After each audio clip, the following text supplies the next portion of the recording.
Hello there, Internet. Hello there, YouTube. Welcome back to the Hermit Gamers solo hardcore playthrough of X-Men Legends 2. And we are playing as Rogue, who, I would tend to say that Rogue is one of the weaker characters in this game. She does have invincibility, but her clear speeds really suck. And she struggles until she gets her hands on that invincibility. The game is very losable in the early stages for her. But unlike someone like Colossus or Magneto, who struggles through the early stages, but then they unlock incredible strength for the late game, she really just unlocks invincibility. So you will get to a point where it's like, okay, well now I can't lose, but winning is still kind of annoying. But anyway, we are doing a very suboptimal build on Rogue, which is the power theft slash energy overflow build. It's going to be really bad, and it's a real struggle getting through Act 1. You can see my previous stream was the 2.5 hour stream was saying to get through Act 1. Absolutely terrible. And that's not even due to the energy. We haven't even started with the energy overflow yet. We're just using her like base starting abilities. Anyway, we're going to get in there. We're going to get into Act 2. Act 2 I'm a little bit nervous about, but it's not going to play itself. And if we die, we die. That's fine. This is hardcore. There are no saves. I mean, I do save for the streams, but there are no reloading saves after death. Anyway, let's get in there and let's continue with Act 2. Let the games begin. And pardon me, this game is not exactly super compatible.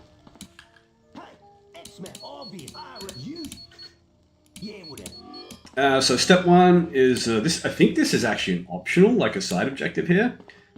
We can go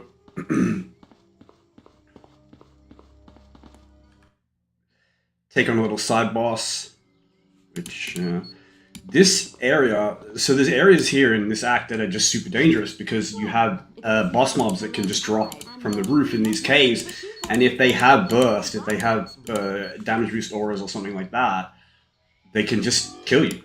And they drop right on top of you. And it's triggered, it's not like a time trigger where you can sort of wait and then they drop. And it's just when you touch a certain tile or something like that, down they come. So they're pretty much scripted to drop on your head. And some characters can just sort of yeet themselves out of those situations. Most cannot. I may be wrong to say most cannot, but plenty can't. Rogue certainly can't. Not at this stage. If you were using more traditional Rogue build and using Torpedo Strike, then it wouldn't be a problem. But she wouldn't have that by this act anyway. Now, as you can see, we are really, really pumping the focus. And we kind of have to, because this is the build that we are working on. So we have Power Theft here. And I will put some more points into it, but it's going to be a genuinely almost useless ability. It was quite strong in the first game, because in the first game there were a lot of mutant enemies that you could steal powers from. In this game, there really aren't. There's very little. You can steal auras, but one of the things is that like auras are dangerous, and the last thing you want to do is run up to the boss in the middle of, you know what I'm saying? So if you kill everyone else and it's just the boss, then you don't really need to steal his aura. This is a melee ability, so anyway. So yeah, this is the offensive ability that we're going to be using. But yeah, it's going to take a couple levels before it's really like consistently usable. Now that we have just even a smidge of add damage to get this seasonal and psychic, the damage on it is not terrible. It can get some kills. But yeah, it's pretty stanky. I do not want to waste points in heal to get Southern Shout. Like, I don't know. It's because it gives a good amount at level, because it lasts a good long time, even at level 1. It's tempting, but like, it's so many skill points. But then it's also like, what the hell else am I going to put them in? Like, she doesn't have abilities like... anyway, Rogue is not very good. Like, trying to build Rogue is a struggle. In the early game, she kind of stinks, because all you have is like Smash and Critical Strike. And I don't think Critical Strike is even going to help with Energy Overflow. So we will eventually redistribute it out, and our points will be a little bit less sparse. So it probably won't hurt us as much to grab Southern Shout at that point, and maybe even chuck a point or two in there at some time. But the other thing, the problem with Southern Shout is like, look, I plan to be invincible and to basically just be invincible all the time. So I don't care about having an extra 20% health. So maybe we won't even. I don't know. Like I don't know what to do with my points on this build. When we can get hardened, I think that would be more useful than Sudden Shout, because I would rather have, like, let's say 20% just passive damage reduction on like elemental attacks that doesn't require me to, you know, spend 100 energy and have it for a minute and then do it again and blah blah blah. And we're being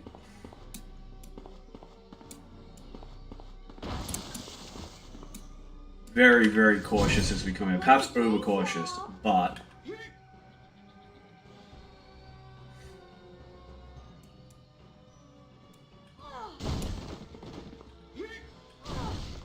Oh, come on. Anyway, we're really going to try to peel these guys. Of course, they just come as a complete mass. But thankfully, with a bit of bonus damage, this smash is doing alright. Better luck next time, sugar. So we're getting through okay.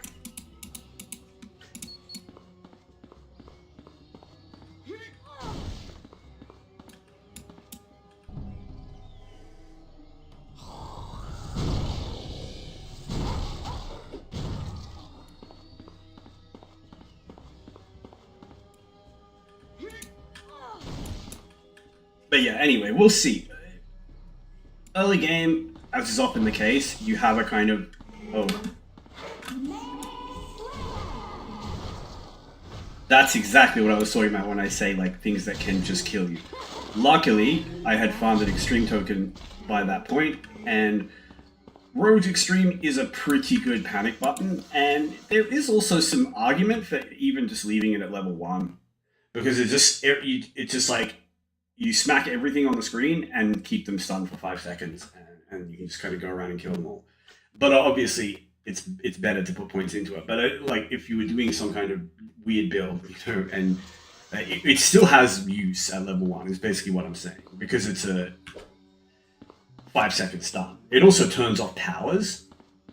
So as far as I understand it, I think it should actually stop enemies from you. Like, the aura visual might remain, but it should remove the damage boost. Not that that matters that much when they are stunned and can't attack you or anything, but auras like radiation that drains your life, or EP drain or something, I think it might turn them off. I'm not 100%. I'm not...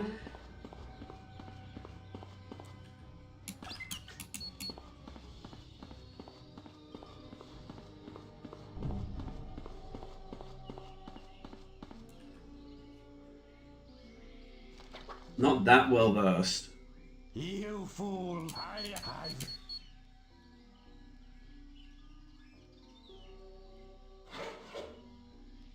Don't pat yourself on the back. You're free. I guess y'all lose. And we just get rid of those guys first, because they can do quite a bit of damage. This guy is actually not the lowest damage boss, as you can see. Part of that is getting attacked by these bugs as well.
life bar there. A little bit quiet. Concentrating smidge. Interesting. I don't. Testing. Come along. Well done. Return.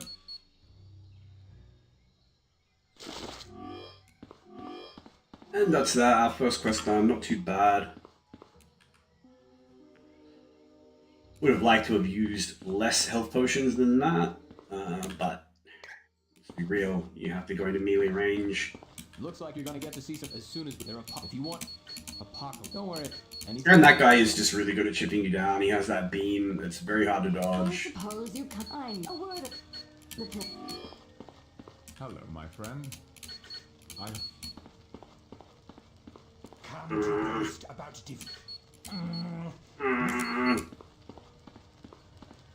Hello, X-Man. I because yeah. Just give me XP. I don't care. Go away. It's good to see you again. Good to see you. Yeah. What can we get here? Terrific? That's terrific.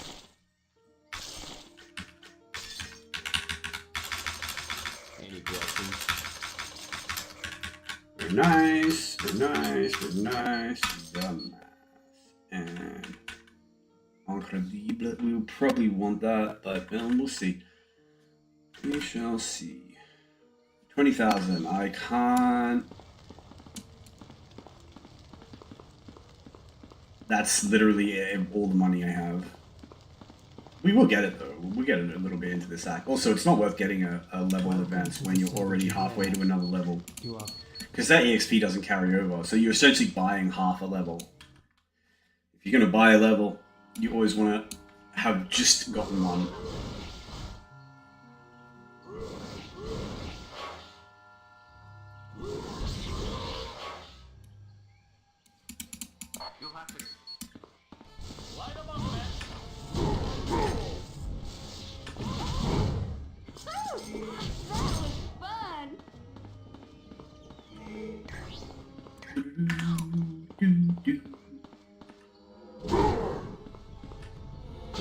As you can see, energy overflow is not bad.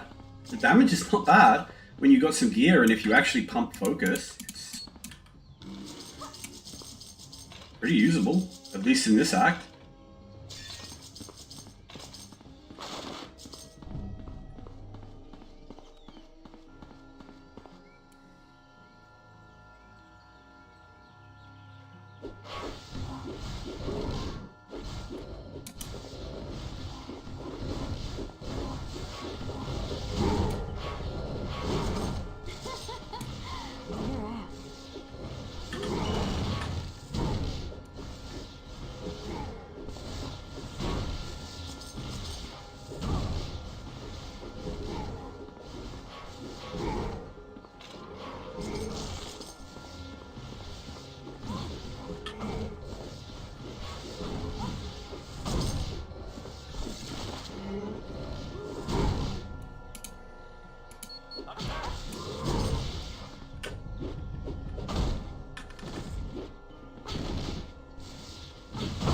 It's so offensive. Like it actually offends me. Like it personally offends and upsets me that I'm pointing and clicking on the guy, and apparently my targeting must be successful because I just hit him with a knockdown combo, and now he's on the floor. And now I don't change my cursor orientation, my movement, or anything, and I press smash, I press this ability, and my character turns around 180 and punches the sky behind him. Like, if you were watching the first part of this, you know I've been molding about this. I despise it. The only way that the auto-targeting in this game can feel usable, but only when you're on a character that is fast. Because whiffing abilities, when they're fast, like, it won't literally, like, make you want to uninstall the game. On Rogue, who is the crappiest, slowest character in the game, as a melee character, and whose level 1 ability, Smash, is the crappiest, slowest melee attack in the game, it's literally, like, it will make you never want to play the game again. Like, you will legitimately want to uninstall it. When it's like, you know, I have these abilities, they're so slow that, like, you know, the opportunity cost of missing is genuinely like 2 seconds of doing nothing. I hate it so much. And in areas that are actually dangerous, it makes it very, very hard just to not die. Because like there's an enemy that's going to like go boom, boom, boom, and attack you, right? So you bait that attack out, boom, boom, boom, he attacks the sky, you want to hit him, cha-chunk. You probably just swing in this direction and don't kill him. Great, you just used a bunch of ESP for nothing. Maybe now you're in the middle of 3 enemies because you didn't actually want to like, you know, dash, like do a little dash in this direction. Maybe that was like the least safe place in the universe to go, but the game just randomly decided that you were going to go in that direction, so get fucked. Now you're in the middle of 3 enemies and you get the crap beaten out of you. Alternatively, what actually, you know, it actually works, you know, minor miracle, praise the heavens, you actually punched him, but because it's a crap attack and because it's so slow, it doesn't kill them, and you're like literally in this ridiculous recovery frame where you're like bending down to freaking do a squat thrust and touch the floor for some absurd reason, and they just turn around and freaking whomp you again. So it's just terrible. Like, the only way you can save this ability, aside from, like, making it just twice as fast, literally twice as fast as it is, it will not be broken in the slightest. The only way you could save this ability is, like, tripling the damage it does.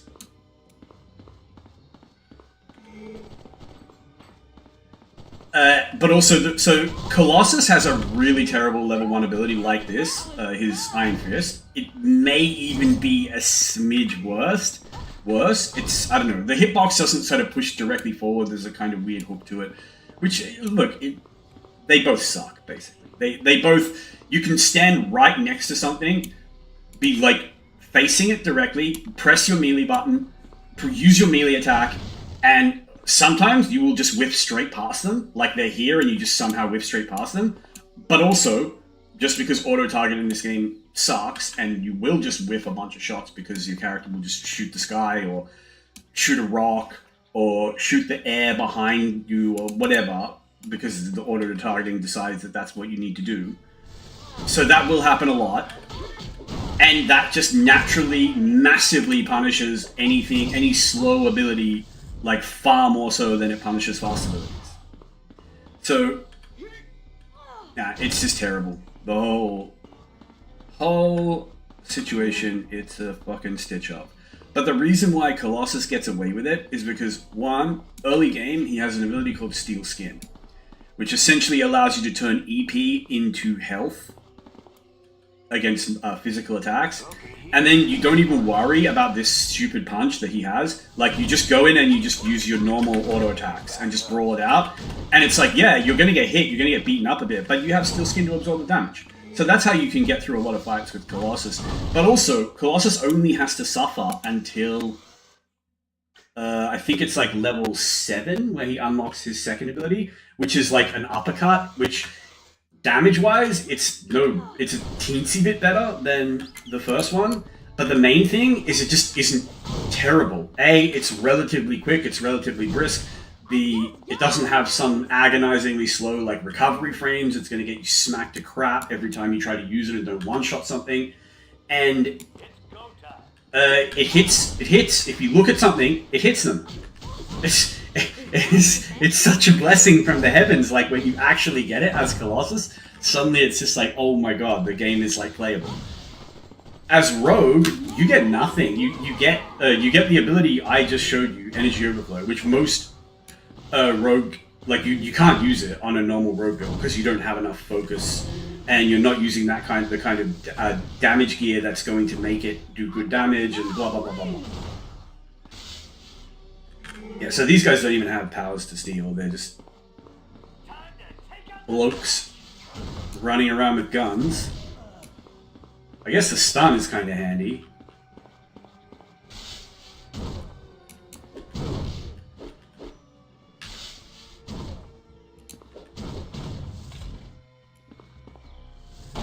But yeah, anyway.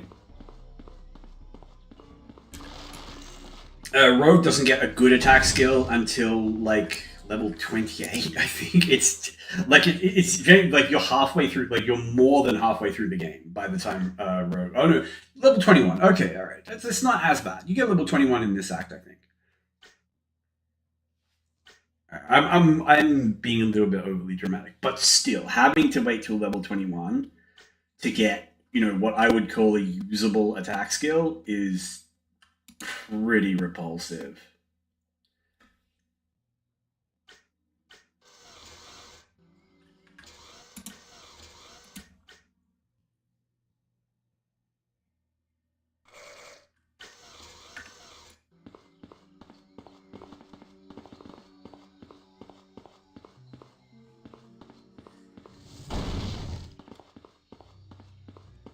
So where energy overflow is going to be kind of unusable is going to be against the ranged enemies that I can't, like whose damage I can't kite.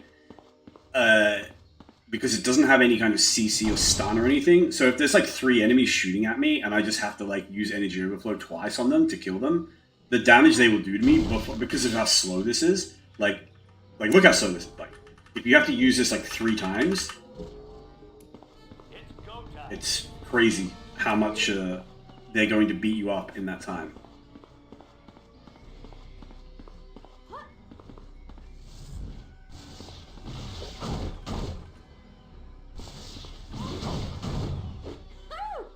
That was fun.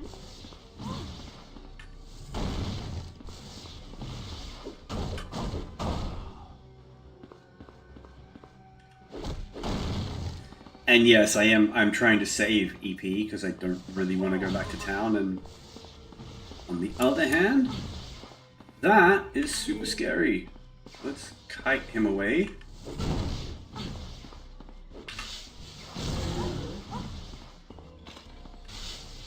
So I actually hit that guy with the power theft, and it doesn't even steal the aura because it killed him. So yeah, it's just not a good ability.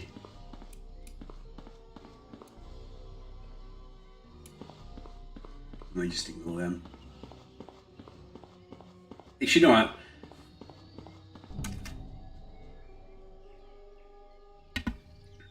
I'm going to break them on principle. Because they are tools of the enemy. Man, even with level 2 might, it takes a long time to break these auto attacks. Like, this is actually a nasty little trap. It's not so bad in a team, but I think the game is trying to teach you to use extremes with traps like this, where it's saying like, oh, okay, here's this like really brown trouser moment that your kind of, super-powered, ultimate, special uber abilities can get you out of. A lot of ultimates will just actually break those 2 traps. And they don't drain your ult charge, they drain, just your normal EP. But I've got to get some more freaking potions. Good to see you again. I'm running out of EP, and You won't find better prices anywhere else. this is not super sustainable because, well, it's sustainable, but it's like, I need 20 grand to buy a level up. If I run a good character, I'd have that money, because I wouldn't have bought all these potions.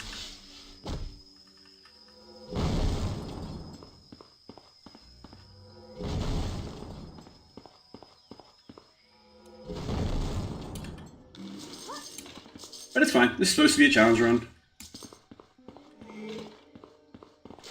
But it needs to be impressed that the challenge run hasn't even really started. Like, I'm just playing, like, this is how, if you were playing Rogue and trying to play her, like, as her, at her best, at her strongest, at her most, like, meta type build, this is what you do with her. It's just not good. You just have to use Smash and Critical Strike to get through, like, a good chunk of the game. And then you get Torpedo Strike, and, then you can feel strong for a good while. And then, you get Prism Shield and you don't have to worry about getting burst down.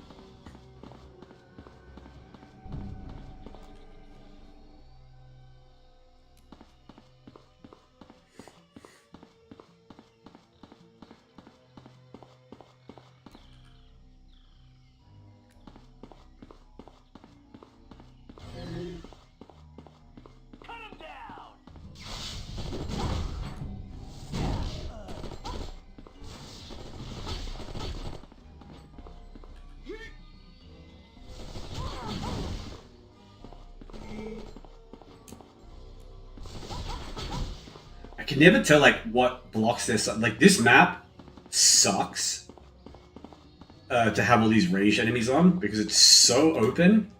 I can't go that way. And Pleasant dreams, y'all. there's just basically no corners to bait stuff around. It's so horrible. But Act 2 is just kind of rough like that. Like there's just a lot of really, really rough ranged enemies in Act 2 that can do quite a lot of burst. And quite a lot of open areas where the terrain really kind of favors ranged advantage. Better luck next time, sugar.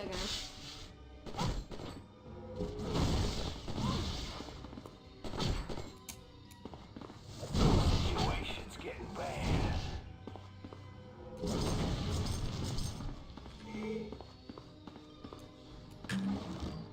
Our EP regen is so diabolically slow because we don't have... Like, we get almost no passive focus gain, and we don't have Mutant Master, so it just sucks to suck. And that's actually one of the big things that makes Colossus better than Rogue, is literally just him having Mutant Mastery. It's so much better than Critical Strike. Especially, the fact is his ultimate doubles his damage, like, every second. You know, every attack, not every, like, 5th attack or whatever you get from Critical Strike, which is nothing special. It's kind of a waste of time to even try to fling these things at this guy. But I basically can't interact with him at all until he lands, so I might as well try. Well, there you go, a smidge of damage.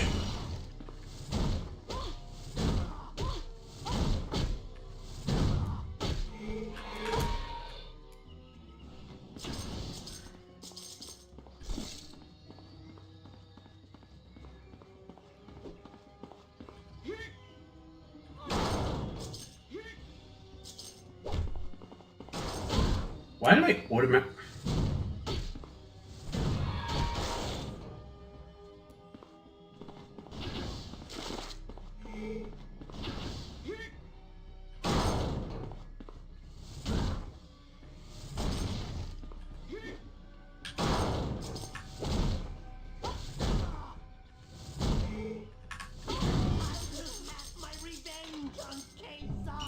Bro, what's Kazar up to? Kazar is sitting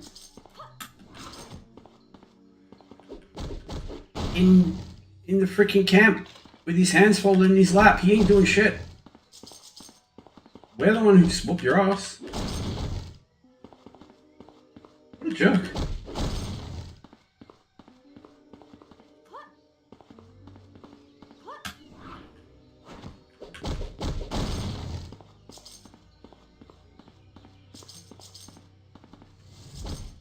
Anyway, he's dead now, so... Or, you know, beaten to the point where he is no longer a threat, I'm not sure. Maybe someone's going to come along and tow him away to X prison or something.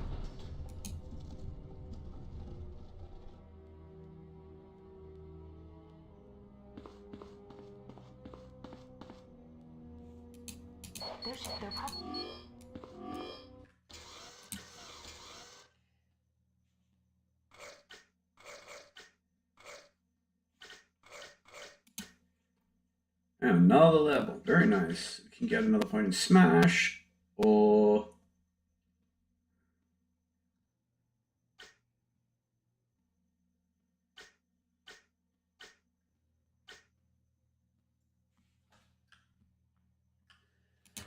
Honestly, at this point, it literally doesn't matter, because as I say, I'm going to be buying a redistribute, and it's probably going to come next level. Come a little closer.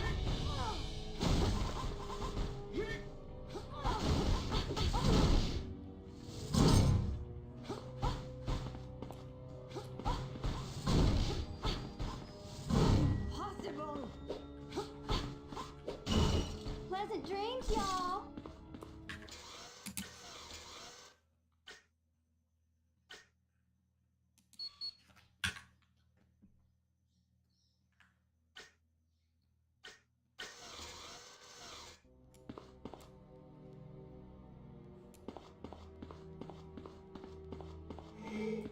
at least one nice thing about playing Rogue is that she has into the pit. You too. Sugar, maybe you ought to rethink this.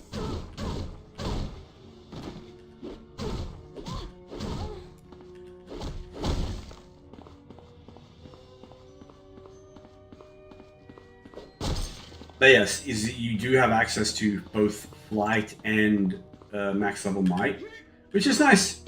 You know, means there's a certain amount of things that I'm not going to miss in terms of like bonus objectives and bonus pickups and so on, little treasures and so on. But also it means that there are some quest areas like this where I don't have to like mess around going back to town, getting someone, you know, to help me progress.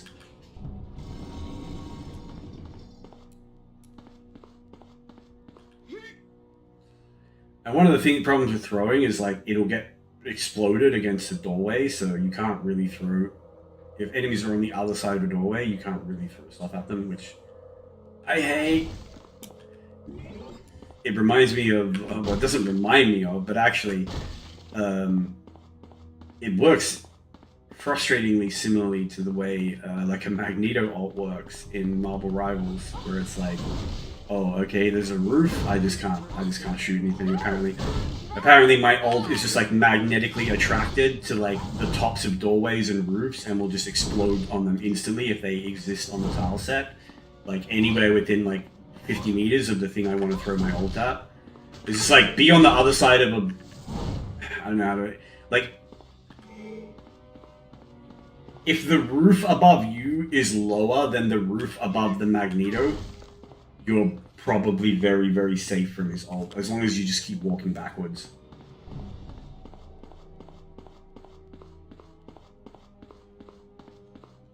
Like, you just hide in a room or something. Anyway, his ult sucks.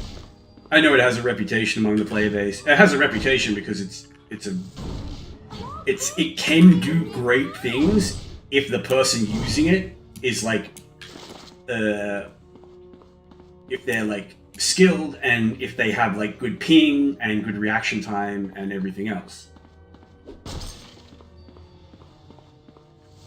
And also very much dependent on like the enemy composition and what they have. And damn, I went all the way around that.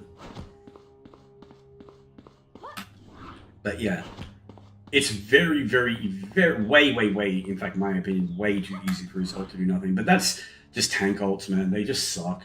Because well, it's one of those things where it's like, the higher you go, the better tanks get. Like, if I'm playing, you know, like a support, a rocket, a lunar snow, or something, anything that like can actually do any kind of damage, and you strange ult their team in front of me, I 100% promise you, I am rushing forward. I want those kills. I want headshots. Like, I'm gonna freaking blast at least one thing to pieces before the stun is gone. So that means like you are guaranteed gonna get a kill if you're on my team and you strange ult when I'm behind you.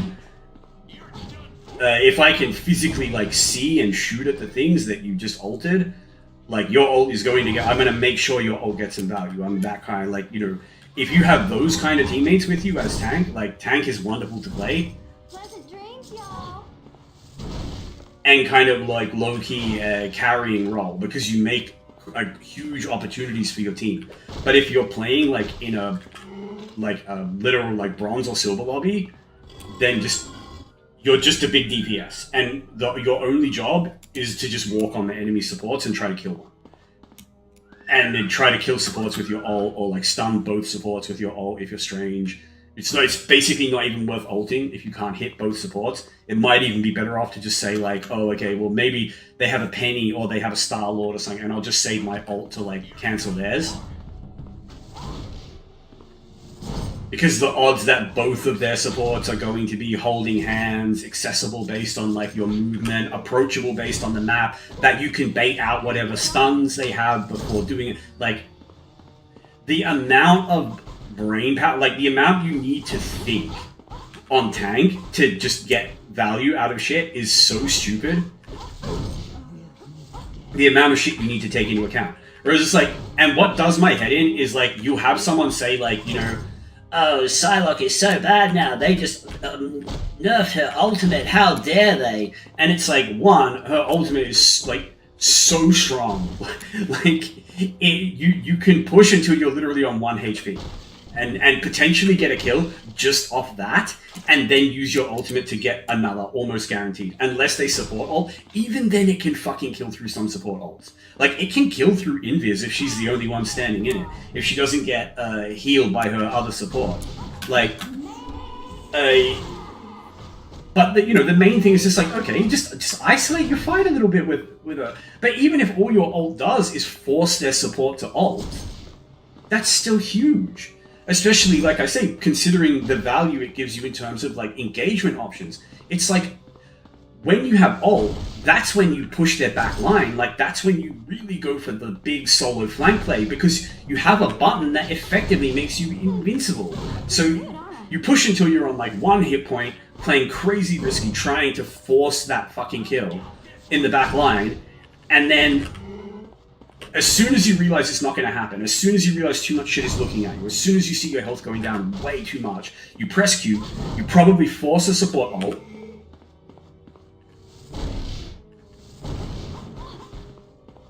If they don't have a support ult, you just freaking wipe their back line. If they do, you force it out, then you leave. Like, you leave, you get out again safely. That's the other thing with something like a Strange ult. Like, you throw yourself into their back line, how do you get out if it goes wrong? You hold up your shield and try to just walk out? I mean, yeah, if the enemy isn't like a melee comp, if they don't have like really high damage, like, you may get away with that. If they kind of have like a weak, sort of pokey setup, you can probably get away with that, but like, I don't know, man. Like, tank is just hard to play. It's so freaking hard to play.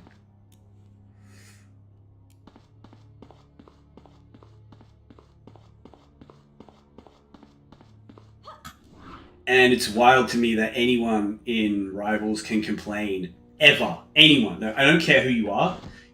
Like, I swear to God, if you are not a tank player and you complain about the balance of your hero, or your hero being nerfed, or your hero being weak, or anything else, it's the biggest load of copium. Like, everything in that game is super strong. Everything, apart from the tanks. The tanks just suck. The tanks that are actually good and can make solo plays are also the same tanks that will just literally, like if you're carrying on Rogue, or let me put it this way, like, you can be like a GM Strange, and I swear to God, a Bronze Punisher can shut you down. When I say bronze, I mean like not bronze in terms of like positioning and game sense and knowing that what he can do as Punisher, like knowing that if you literally just perma break Strange's shield, he can't play the game anymore. Like, he can't do anything anymore. That's it. He's done. He's literally fucking cooked. And if he tries to walk forward with no shield when you're on Punisher, like, do you know what happens to him then? He gets freaking melted. And like, the whole time you're just farming ult. And then you just have an ult that can delete him, even through a support ult, that basically instantly breaks his shield and kills him, even if he's standing next to an ulting Lunar Snow. He just dies. Like, you literally say, like, oh, there's a tank smurfing against us, like, this really cracked Strange, and I've literally been in this lobby myself, who, like, solo carries their team, and then you just say, oh, you know what? I'm just gonna play Punisher and stop him playing the game. That's literally all I need to do and we win. Do you know how hard it is to deal with like a smurf on Psylocke or Star-Lord if you can't personally diff them as a DPS player? Like, if you can't just sort of like go Hela and double click their head, like, they will run over your team, like they will go through your team like a hot knife through butter. A proper smurf on a Psylocke or a Star-Lord or something is basically impossible to kill. You will never fucking kill them.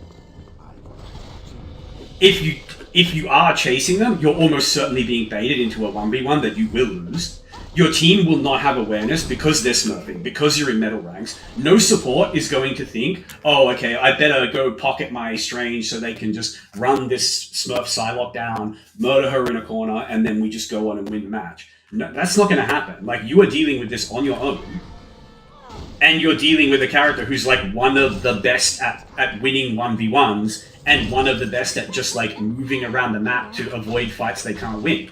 Like, just look at it from that perspective of like, what would you rather have smurfing against you? And you know that the players who smurf on tank, they don't play stuff like Strange. They play stuff like, I mean, sometimes they do, but I mean, realistically, if you're like a plat player or something and you just want to like get your ult account out of bronze like super fast and you're a tank player, you're going to play something like Venom.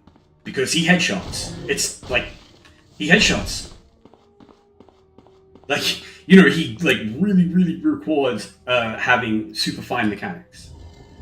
And not just that, but like awareness and movement and all that sort of stuff. Which these are all skills. I don't have these skills. Like, as I say, I think I'm decent at the game. Not in any like amazing way, but decent. Like, I'm not like a bronze player, you know what I'm saying? Like, even off roll, I'm fairly certain I can climb out of metal ranks. I could certainly climb out very easily on support or something. I mean, like, when I got sick of playing Strange and I was like, okay, this is the last night of comp, we just want to win and get out. Like, I had a friend who, not the greatest, but like, he would just go like hardlock Hela and I would hardlock Namor. And, you know, I had like a 70% win rate on Namor this season. It's just, it's really easy to climb out of metal ranks on a hero that just does damage, that can, you know, force kills, like force plays with their ultimate. It's like, it doesn't matter that their cloak and dagger is really good and it always has ult to deny your plays, because you just one-shot something straight out of the ult. Lord, that was a lot of damage. And this is where the stun is nice, but unfortunately I didn't hit all of them. Whoops.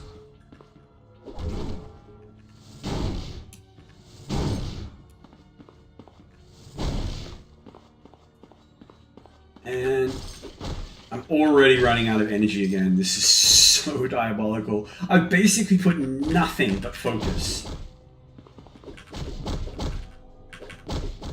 Not having Mutant Master is such a nerf on Rogue. It's so gross. And I know someone's going to think like, you know, just drink energy pots. Just get energy pots. Just buy more energy pots. And it's like, alright, I'll tell you a secret. The game, it's not like a perfect like linear system where it only drops what you need, but there is a kind of order of operations in terms of what drops. If you don't have max health potions, it will tend to drop more health potions. If you don't have max energy potions, but you have plenty of health potions, it will tend to drop more energy potions. Like, it will not drop things, it will try not to drop things that are just going to be left on the ground, basically.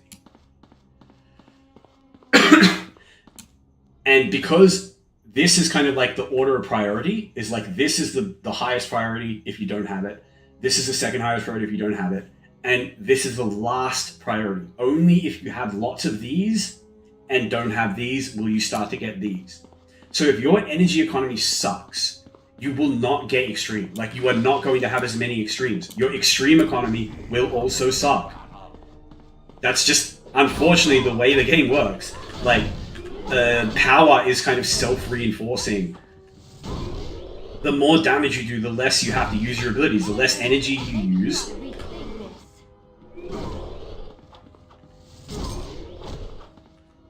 the more extremes you get. The more extremes you get, the safer everything is, the faster your clear times are, because you have access to these extremely powerful abilities for dealing with dangerous enemies.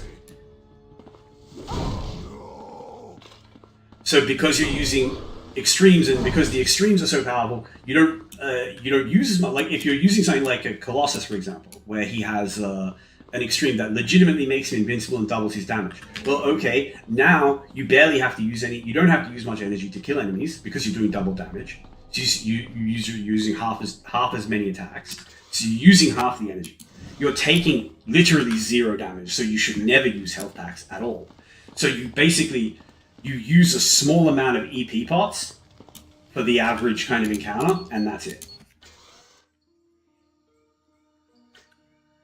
I am, thankfully, getting to the point now where I will be able to afford this I guarantee all of it, 100%. level up, even having to buy lots of health and energy parts. Which sucks, but it is what it is. Anyway, I might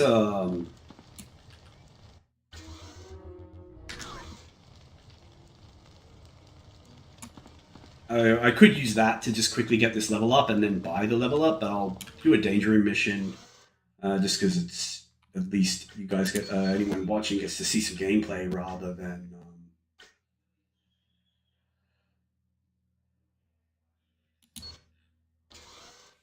Y'all best be ready. rather than me just answering a bunch of trivia questions. Begin your course. Generating opponent. I guess Generating y'all opponent. lose.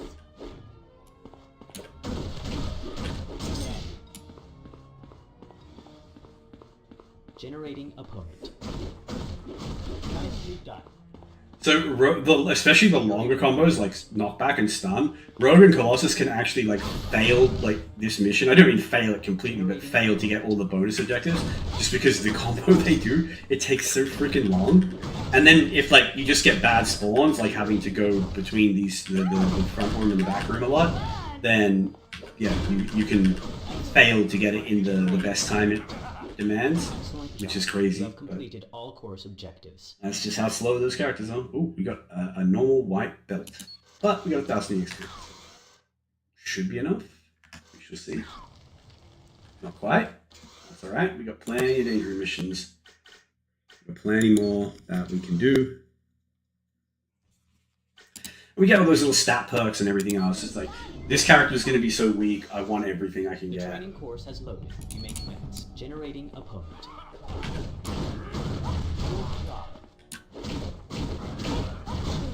I Generating guess y'all opponent.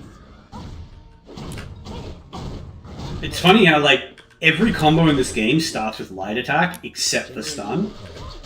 And for some reason, that just, like, completely messes up my muscle memory on stun. Like, I find stun the hardest combo in the game. Generating opponent.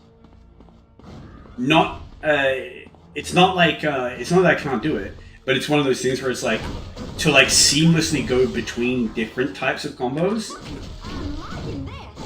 Generating opponent. is fairly easy when you're using, like, trip, pop-up, knockback. You're out. Well done. Because they all initiate with the same button. But, I don't know, for some reason, I find it really, really hard to seamlessly go between them and stun.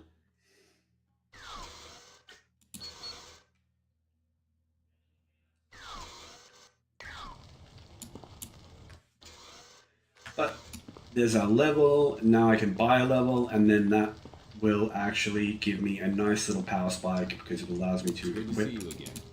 some new gear.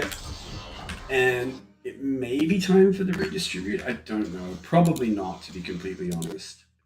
If I had to rely on this ability now, I mean, I kind of have to, don't I? Like, that's what the build is supposed to be, and this is supposed to be a challenge run, so...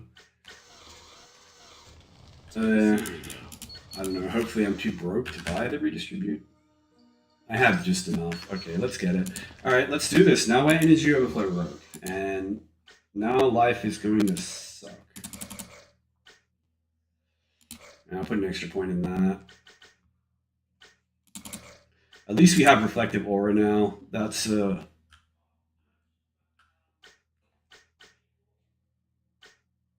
tremendous comfort to me. There's no point getting critical strike, which is insane. So I literally don't even know where to put my points. I don't think it's worth putting points in Sudden Shout because... So I guess we just, max that?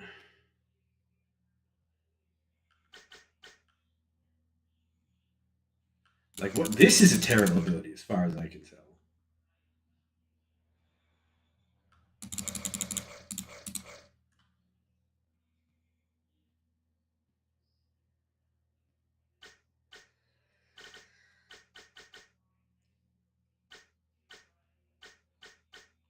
I mean, what, do we just literally bank these skill points and just say, sucks to be us?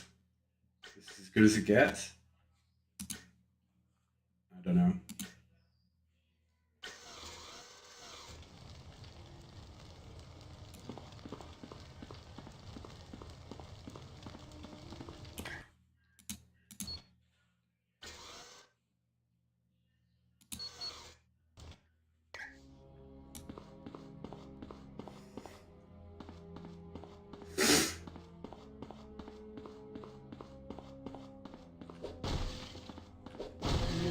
Yeah, I've got to start breaking all these things to help kind of refill my extremes and such.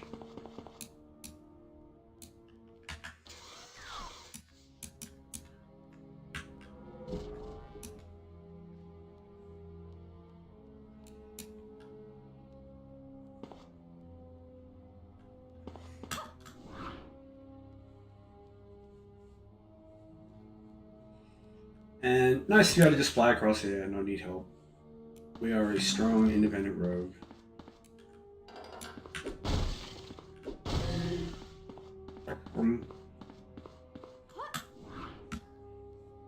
And I'm a lot less worried now that I have Prism Shield, but still, it is only like a 15-second duration to start with, which is pretty measly.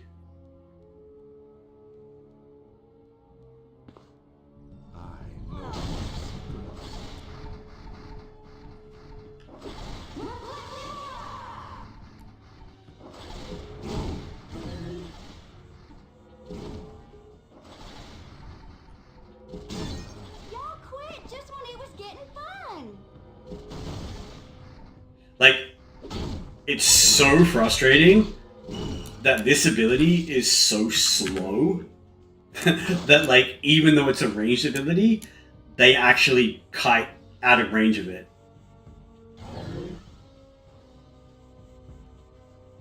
Like, when I talk about Rogue being bad, that's the sort of thing. It's just everything she does is so crappily slow. And it's like, okay, Colossus, I'm gonna let you in on a little secret. Colossus's normal attacks are slow. His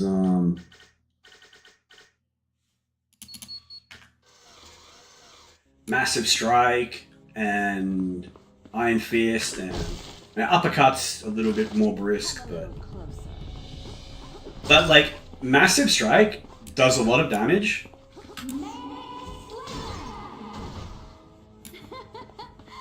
You're out.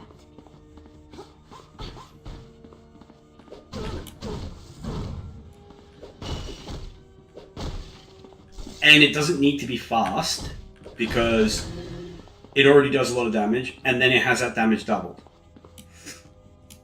by an ability that also makes you invincible. So standing toe to toe with someone, spamming a slow but very high damage ability, the fact that some of Colossus' abilities are slow is not even that bad a thing, because it's like,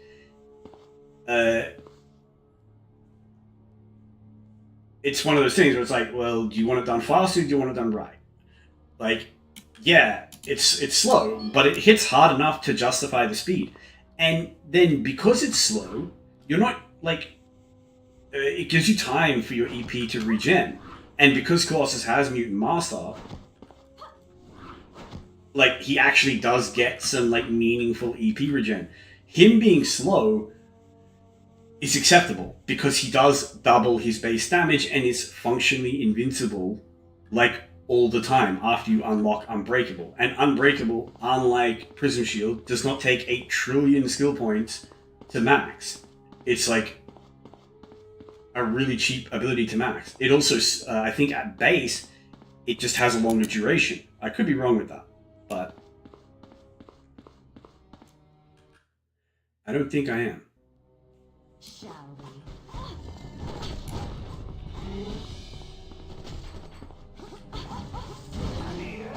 Is that the best y'all can do? These jokes are so dangerous, and I don't have an ult.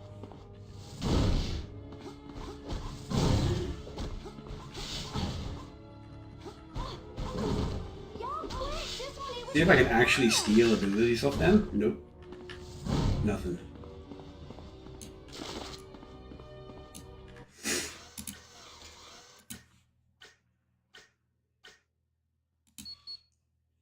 Ah, okay.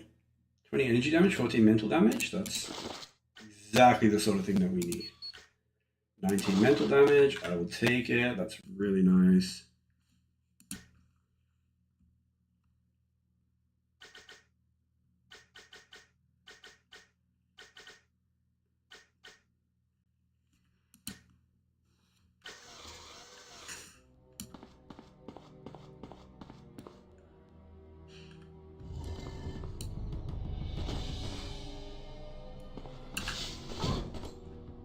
This is gonna be sweet.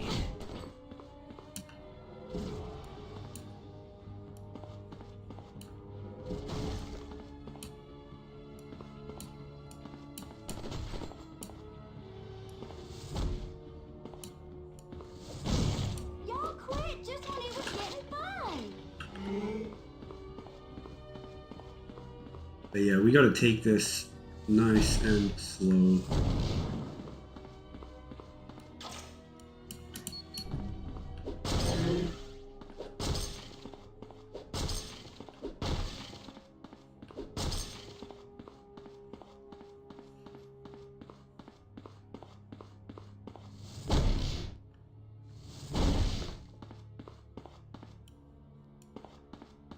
This is gonna be sweet.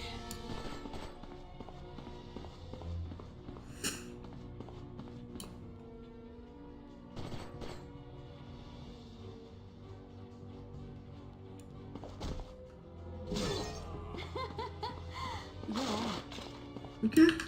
So this ability, like, the damage is not the worst. It's just slow. What do we got here?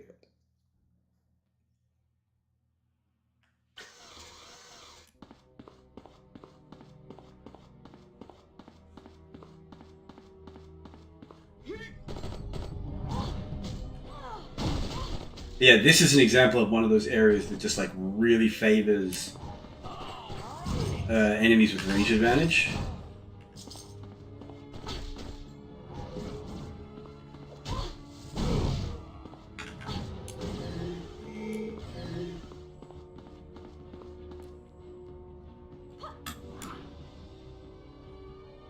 And I want to be very, very, very, very, very cautious of flying over hits and stuff when there are ranged enemies potentially around, because if one of them wings you,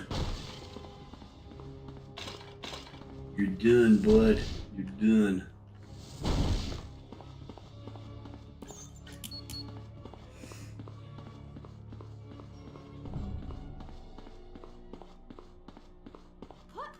This is gonna be sweet. Y'all quit just when it was getting fun.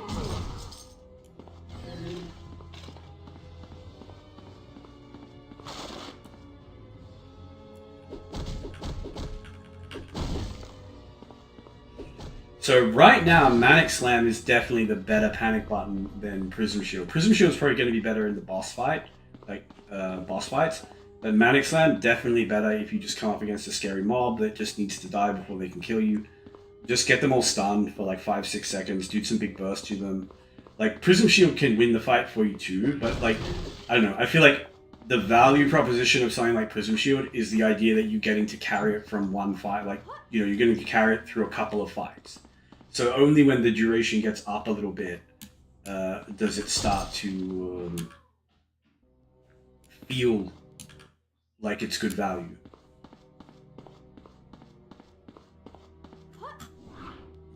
Just smooch cheeky. Go for this. And then hopefully we can fly out of here relatively safely. We still got some potentially spicy engagements coming up in this area. Oh wait, that's right, this is the super secret bonus area. Alright. Can I fly over there?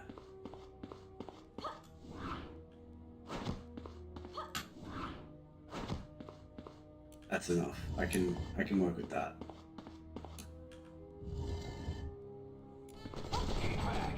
This one's mine. Pleasant dreams, y'all.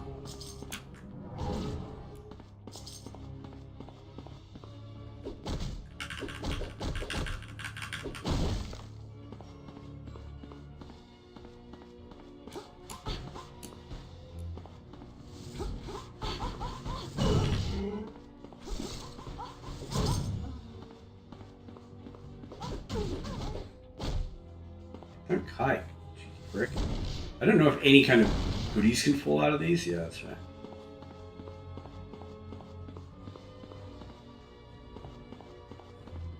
Ain't you courageous? I hate these gun guys. If they have enhanced damage, like if a bunch of them like blast you and crit, This ain't over. they can do quite a lot of burst, and that doesn't look like the most scary damage. But trust me, when you start throwing auras and elites and stuff like that in, they can genuinely burst you down like pretty much instantly.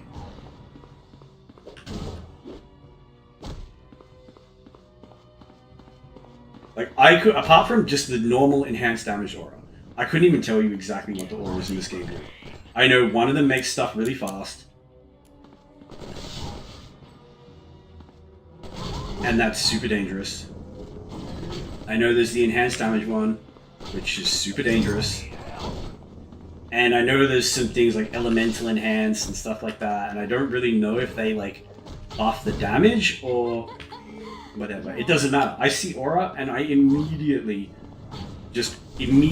think, okay, this is a thing that can potentially kill me.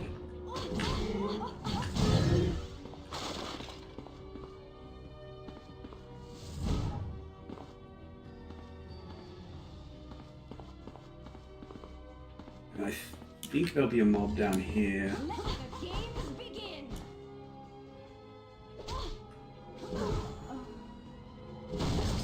Ah, look at Enjoflo just doing his proud like that. Getting the work done. I wish I could use it to break barrels and stuff, but the energy cost is just way too high. Eventually we will have 1 point in Tremor just as a quality of life skill to smash breakables, but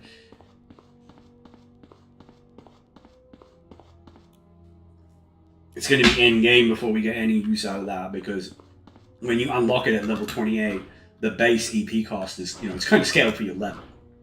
So it's not, you can't just be like, oh, well, I only have 1 point in it, so it should be really cheap, EP-wise. That's only how, like, the early level 1 abilities work.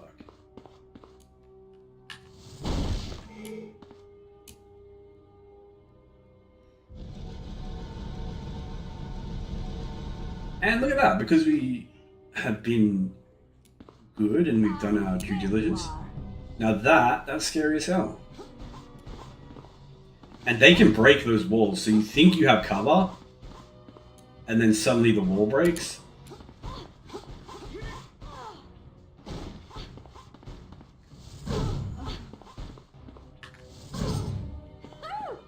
That was fun.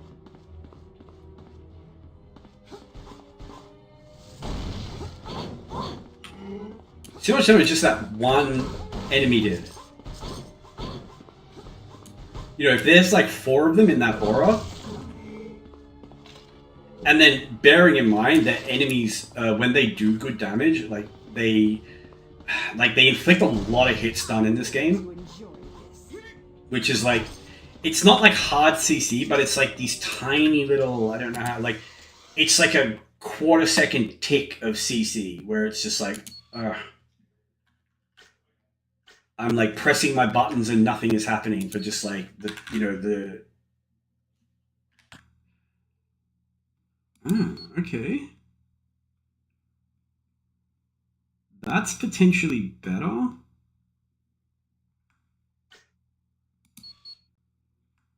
At least for Smash, not so much for energy overflow.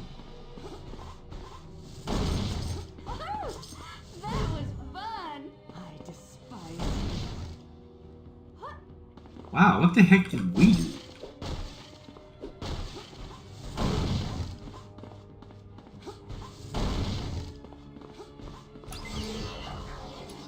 Yeah! This is some real power.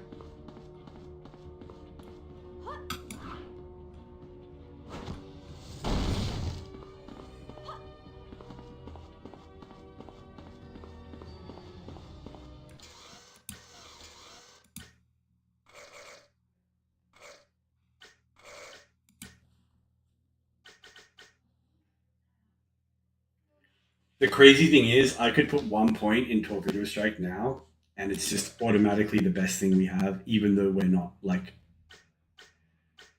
built around getting any benefit from it.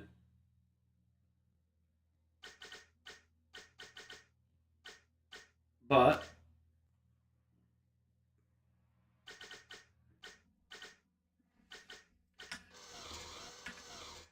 gotta do what you gotta do.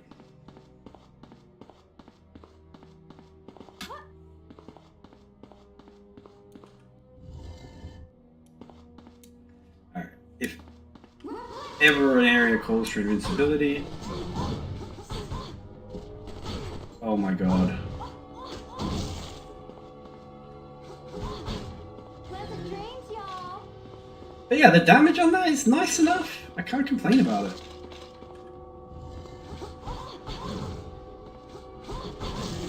I think the reason why I like it is it has such a nice wide arc.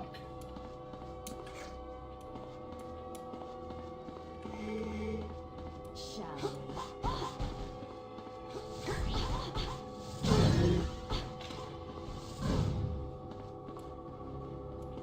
It's one of those things where it's like, if an AoE does 10 damage but it hits 2 people, realistically it's doing 20 damage. If it does 10 damage and it hits 5 people, well, you know, then realistically it's doing 50 damage. So the wider the area and the better the hitbox on your AoE, effectively, the more damage it puts out. Any questions?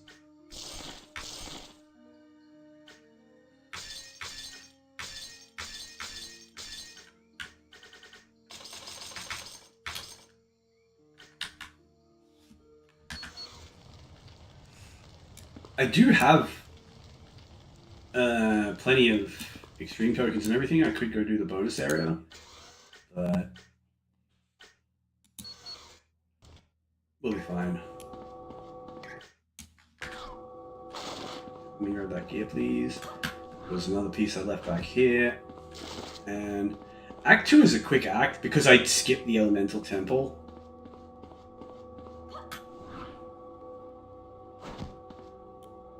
Elemental Tomb.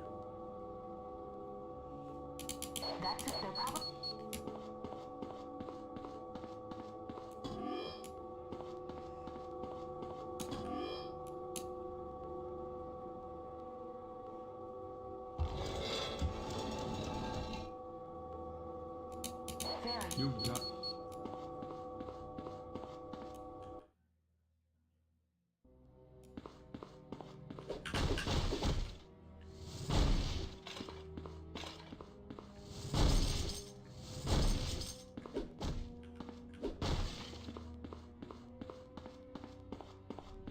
Do not let them get away. Pleasant dreams, y'all.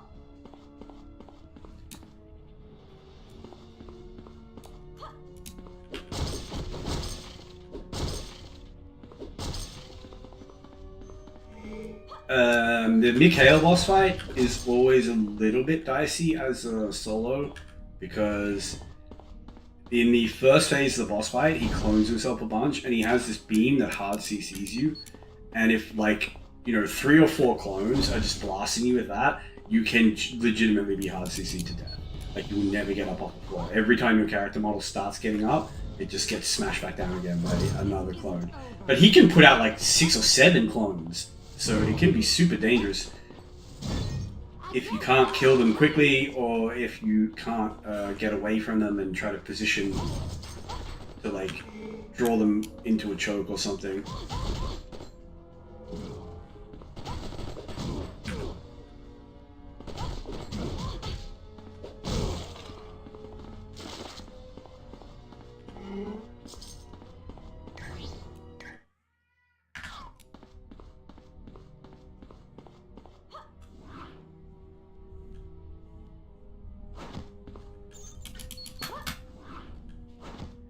Now, if I remember correctly, this side is just a kind of... If you don't have someone who can put out fires, it's a bit of a red herring, but... I still want to come and, at very least, get all these jogs broken.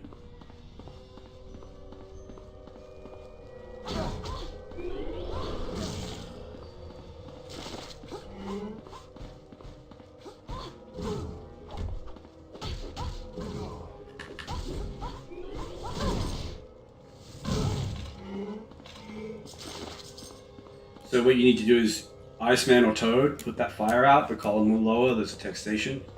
Exterminate the trespassers. Yeah, these guys have no ability to steal. The only ability I've been able to steal so far in this entire run is one aura. Like, I know I'll be able to steal some powers off the Morlocks, but also, like, I don't even know how good they're going to be, but we'll have fun with it when we can do it. I just wish you could do it more. I wish it was like the basis of Rogue's kit.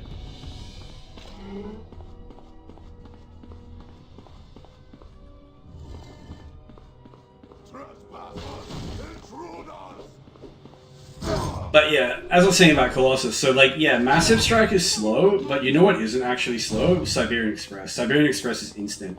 Like, if there's a boss, if there's a group of enemies in front of me and I Siberian Express through them, it's literally instant. And then I stop, and I can go right back through them again.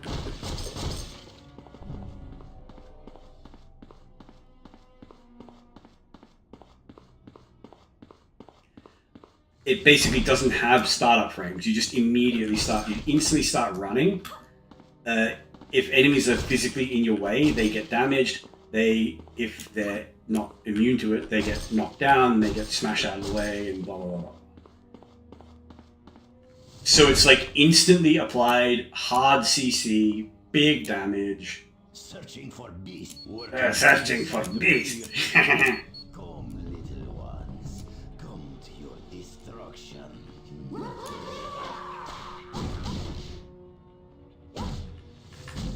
Damn, he really hurts himself on the reflective aura. That's not bad. But I know this guy's a bit of a glass cannon Invincible. as a boss.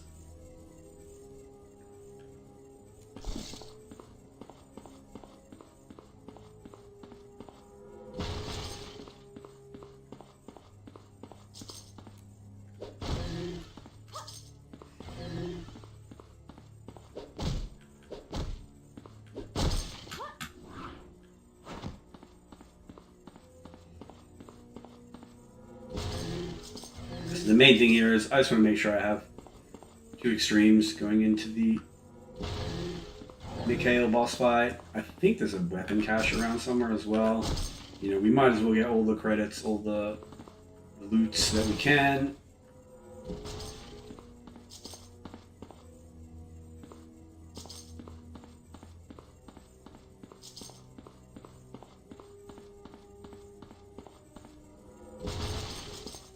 Our gear is quite nice, especially the 2 rares.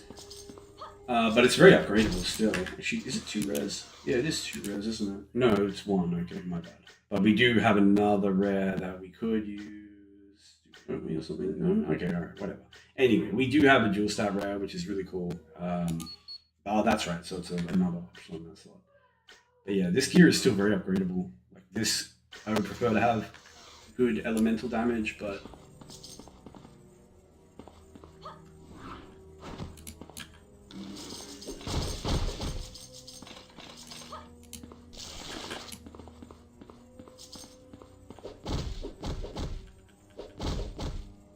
I don't know why I'm punching the rock. There's an A. Hausman poem about smashing your fist against a rock until it bleeds for like no discernible reason. It's one of my favorite poems ever. It's called The Millstream, I think. I could probably honestly recite most of it from memory if I really think about They it. have made it much indeed. Perhaps the body got such which me. So good to see you.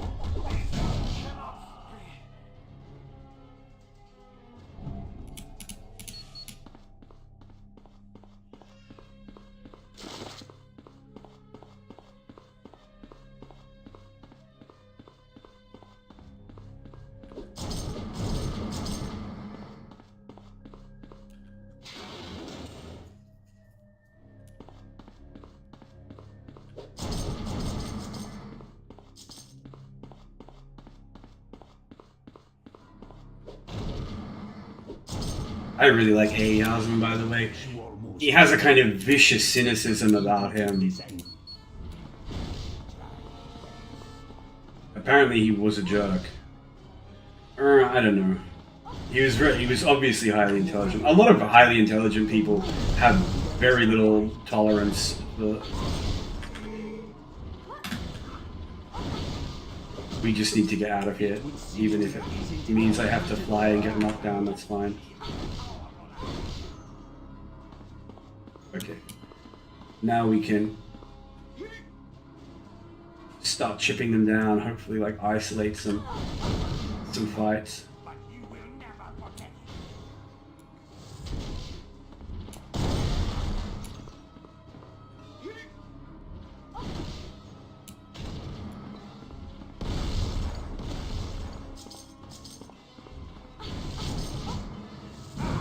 I am beside myself.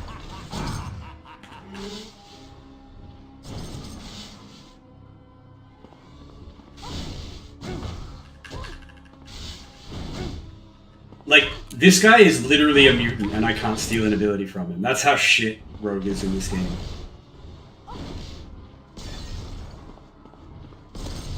Like, could I at least steal that beam, maybe? Like, it's probably won't be good if I steal it, but like, could I please do something with my mutant ability other than just punching things?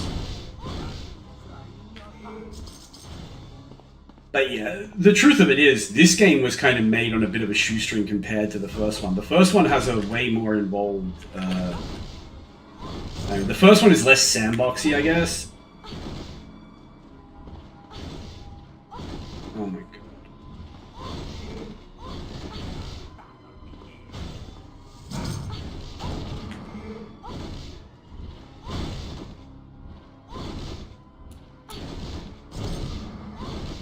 I can't get up.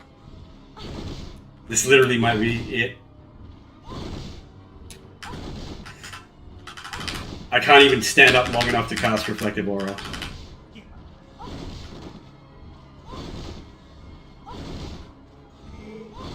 Like, what am I supposed to do? I can't even see the thing that's shooting at me. It's just one. That's...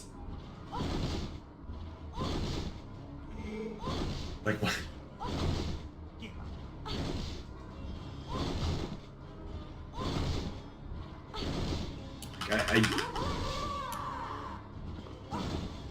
I still get no... For fuck's sake, I hate Rogue, she's so shit. The only thing I can hope is that he kills himself on Reflective Aura. Like, invincibility is supposed to make you CC immune, but Rogue is so crap that the single most important thing that you actually need from an invincibility ability, she still doesn't fucking give it to you.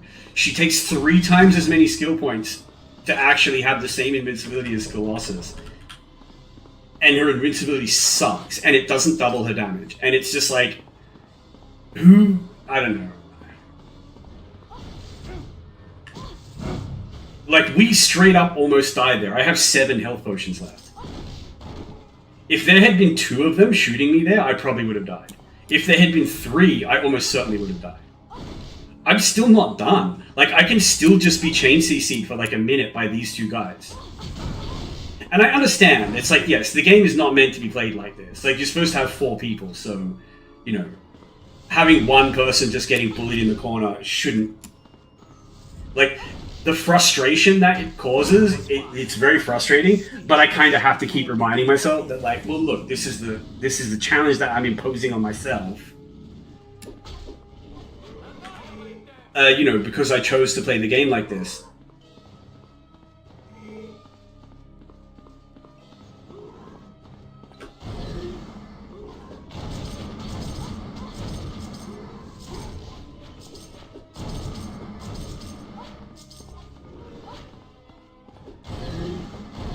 And yeah, I have to, like, kite around the outside here.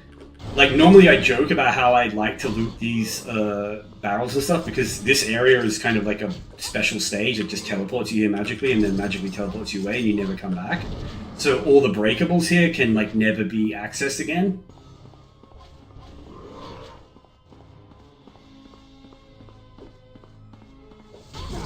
That may be the correct location, but are you smart enough to use What do you mean smart enough to use it? I'm pretty sure I can press a button, mate. It's not that complicated.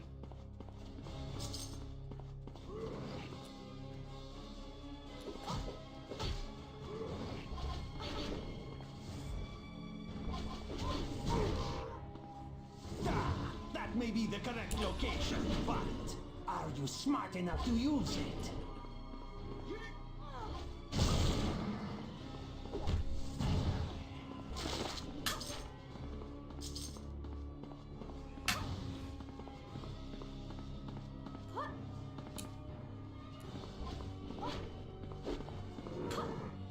And yeah, sometimes you actually just have to kill the range guys to, like, cycle out a melee guy so they'll actually come to the platform. Because the range guys will just kite you forever, like...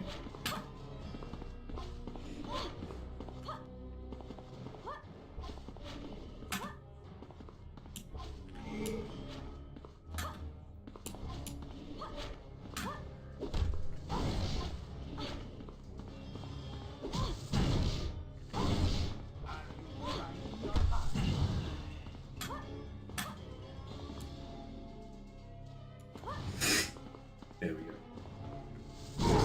That may be the correct location, but are you smart enough to use it?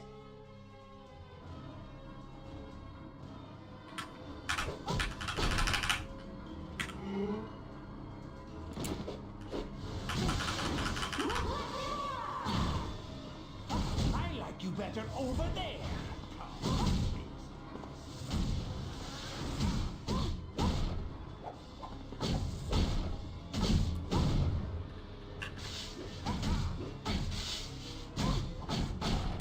I require another minion.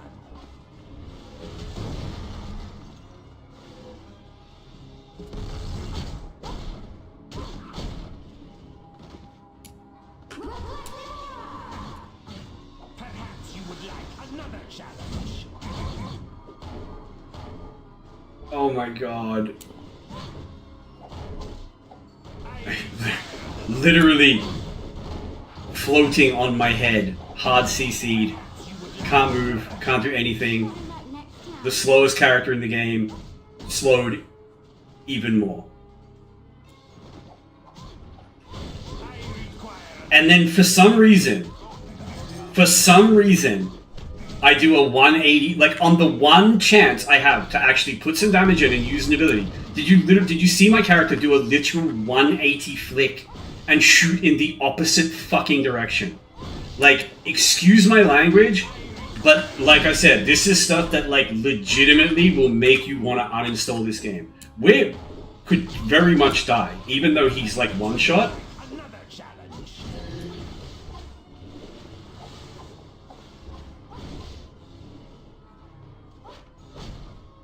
Just like, it doesn't matter that I have 22 EP potions because I can't do any. Like, I can't do anything. Like, I literally, like, the CC is so disgusting on a character that is already, like, miserably slow. Like, I need to hit him once and I can't. I just, like, one shot and we're done, but I'm dead. Like, I actually have to, like, run away and, like, maybe pray I get a health pack or something from a barrel. And I don't know that I will get to this health pack. I genuinely don't know. Like, it's just, my damage is so crap. It's nothing to do with, like, you know, the numbers. The numbers are not bad. It's just like everything I do takes a week to do. Like that ability is like it could be you could double the speed of it and it's still bad. Like if you this is 3 times slower than it needs to. Like this is so slow that just using it, like just watching it literally makes me angry. Like why is it so slow? Why is there like a 2-second startup frame in which I'm literally just standing still, inviting everything to come and shit on me? Like, does it do godlike damage? No, it's totally mediocre. Like, I'm looking at it and going like, oh, I can get some kills with it, it's not too bad. But it's like, yeah, like, this is the normal, this is Act 2. And I have good equipment on, giving me a lot of bonus damage. The energy cost for what it does is disgustingly, like, way too high. It doesn't do any kind of CC. There's like if it's CC, if it's stunned, then I could say like, oh, okay, fair enough. Colossus has an ability called Thunderclap that basically hits in the same area and legitimately does like 3 times the damage. And that's not even setting aside the fact that you can then just flatly double the damage with Unbreakable. Like, to compare Rogue and Colossus is so unfair to Rogue. And yet, the reality is, a lot of the guides and stuff that you will see for this game, as insane as it may sound, will say that, like, Rogue is high tier and Colossus is low tier. And the only reason they say that is because they're playing through as a 4-stack, and, like, playing this game as a 4-stack, it's like playing Overwatch in Bronze 5. It's like, everything is viable, nothing is viable. It's just a bucket of slop, and like nothing is being done. Like nothing you do matters, and nothing you none of your mistakes are punished. Like nothing that's like bad in your build looks like it's bad. Like you have completely bizarre and different priorities because like you can't die, you cannot die, you can't die. I'm telling you, when you play this game with a 4-stack, you can't die, you can't lose the game. It's impossible. Like maybe in a boss fight, because in a boss fight you can't just sort of blink portal immediately out and just instantly resurrect the one person who dies. I've never seen more than one character die on my team in playing this game as a 4-stack. Even playing as like with no equipment on Nightmare mode, which you know should be hard. I've never seen more than one of my characters die. And then here's the thing: even if that happens, even if you do lose a character, there are multiple characters in this game who can just resurrect them at a button press. But there are also multiple characters who just have invincibility options. Storm can make your entire team invincible for 45 seconds. Your entire team, including herself. Invincible for 1 extreme token for like 45 seconds. You know what I'm saying? Like, it's wild. And I guess I put a couple of points in Prisoner Shield, even though just because I'm not always going to have Reflective Aura, because our energy economy sucks, so our extreme economy sucks. It is what it is. I have no idea if Critical Strike applies to anything, so I'm just going to leave it. There's no point putting points in Hardened. It's a completely dead skill that provides no value. Anyway, that's Act 2 pretty much done. We'll just go in here and clear this. And it was a lot quicker than Act 1, I will say, but my god, we almost died. We literally had to like run away and grab a health pot off the floor and eat it, and we almost died trying to get it. That's how like close to the bone that was. And the crazy thing is like, I've never had that much trouble against that boss. And someone will say like, oh, it's because you're doing energy overflow, and it's like, do you think level 1 torpedo strike would have made any difference there? We still just got a CC train run on us in a corner and was nothing we could do about it. Like, my time to kill on the clones, I'm telling you, with the gear and everything that I have, if you had torpedo strike, your time to kill could just literally be slower than that. just because you had worse gear, because you RNG lucked into having worse gear.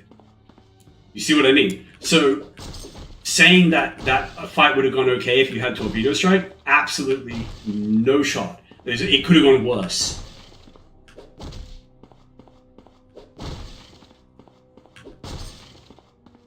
Mr. Sinister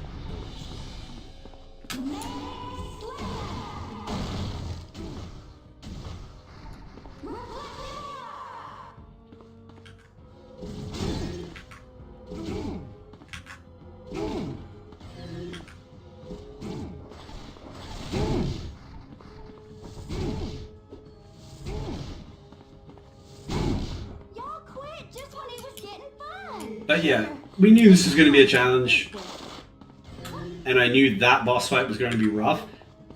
I thought maybe, because I really have done my due diligence here. I've been doing danger missions, I've been buying levels, I've been buying, you know what I mean? I've gotten good gear, I've been super careful, I've been clearing every area methodically so I get all the bonus EXP. And, you know, I thought maybe I'd like hedge my bets enough. Like, it wouldn't necessarily be comfortable, but I shouldn't, you know, get completely stepped on. And I just got completely stepped on. Like, I came so close to dying in that fight, I don't even want to think about it. But, in fairness, I don't have to be like brown trouser too much about... Well, the next area is very dangerous, but not for that reason. So yeah, let's quickly save, just because the game loves to crash in the transition cinematics. And zip to Act 3. Now, Act 3 is going to be a challenge, because the core is extremely dangerous. We don't really have any CC to deal with core punishers. We don't really have the DPS to effectively kill undercloaks. They are genuinely going to make me want to uninstall this game. They like some of the undercloaks in the core are literally going to take like 30-40 seconds each to chip down. The core is also an area where you can easily get ledged. It's just a really dangerous area. And then I'm not too scared about Sugar Man, who's the boss of the core, because his main pardon me. So his main the main danger that he represents is... Luckily, one size fits all.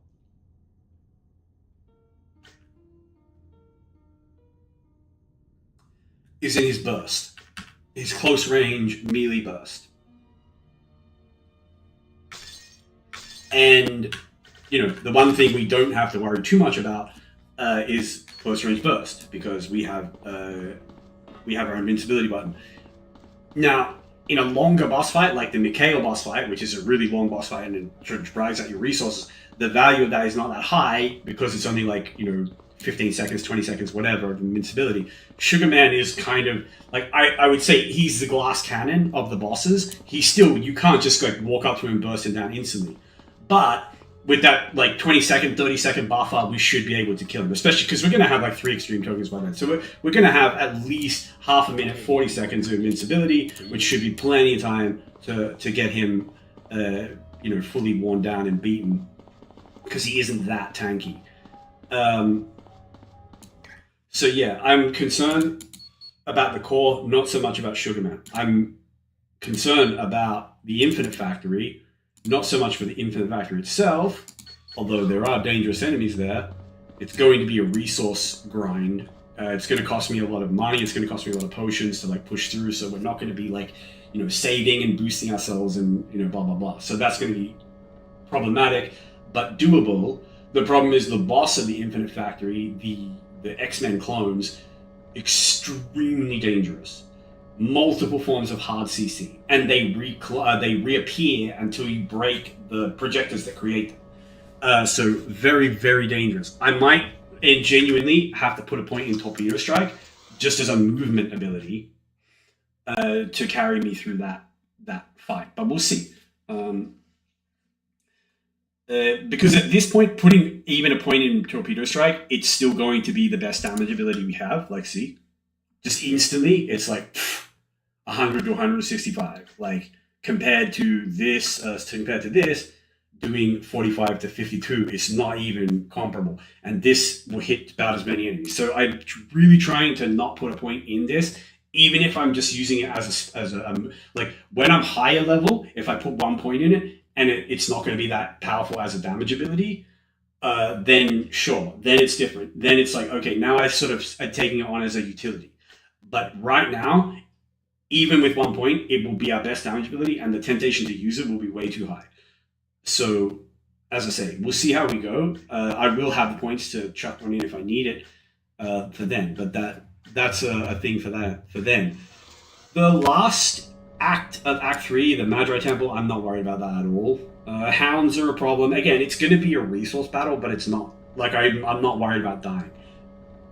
The boss could be problematic just because the Stepford Cookers do a lot of hard CC, a lot of knockdowns, and yeah, so they can be a bit of a problem, but I'm not too worried about that. Again, it's going to be a resource grind, and we'll make it through. It's just a question of, like, what position we'll be in at the end. Like, will we have bought more level ups? Will we have bought extra skill points? Will I have had money to gamble on equipment, and so on and so on. Also just realized, since the last stream went for like 2 hours, and this one's only been gone for like an hour and 40 minutes, I might as well just quickly finish up these danger room missions, just to have them done, So we'll do the qualifying exam here, get our extra skill point. We'll do trip and pop up.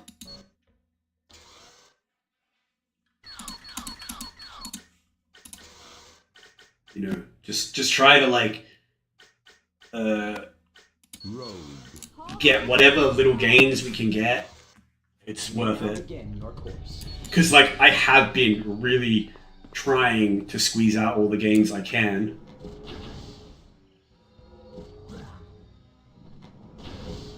Actually hitting this guy with a ranged ability, unless it's like a really nice, precise, long-range beam or something, is quite tricky.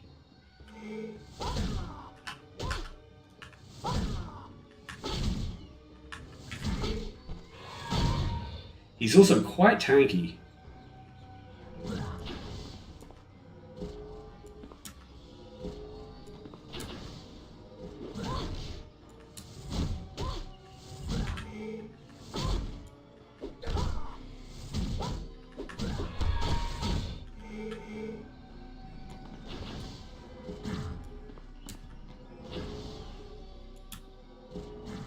I do like the sound of this ability. I'll give it that. And I like the animation and everything. It's just too slow. If it were twice as fast as it is, no one would use it, even still. But if you decided to make a build around it, while you would still be weaker than, the proper build, it at least wouldn't be like, challenge run misery, like, where you're just playing the game to, like, see if you can overcome how bad it is.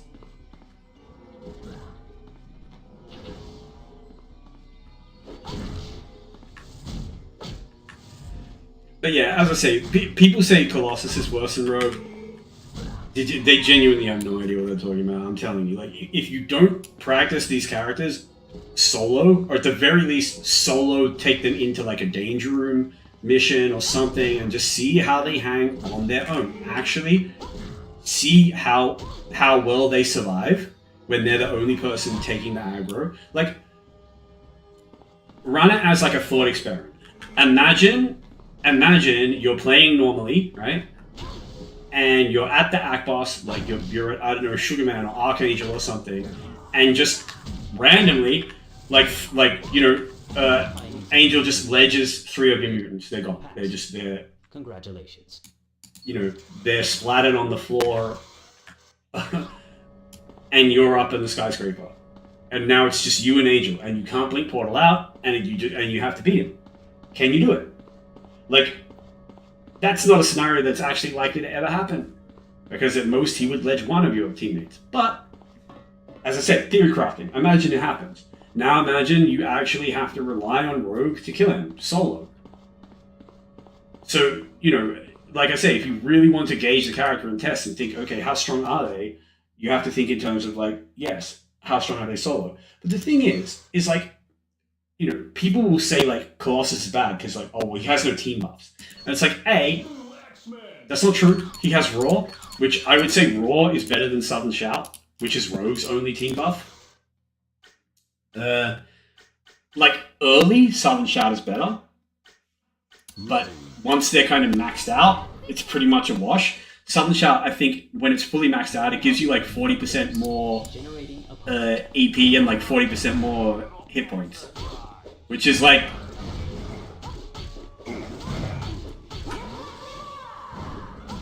that's really nice for everyone. But Raw gives you like I don't know, like plus 20 to all your stats, which now think about it like this, okay? So plus 20 EP is 20% more EP regen. It's 20% more 20%. I say plus 20 focus. Sorry, is 20% more bonus mental damage on all your attacks. It's 20% more EP regen. 20 strike is 40% more damage on all your physical attacks. So if you're a physical damage, if you're a character that has physical damage attacks, you're automatically double dipping on the damage bonus from Raw. So you're getting 60% damage bonus where you had none, but you're also getting more EP regen, so you can spam your abilities more. You get more health and a little bit more EP and blah blah blah blah blah because of body and so on. But those minimal gains. The main thing to think about it is, okay, so I actually get this like pretty significant damage boost. Damage is more important.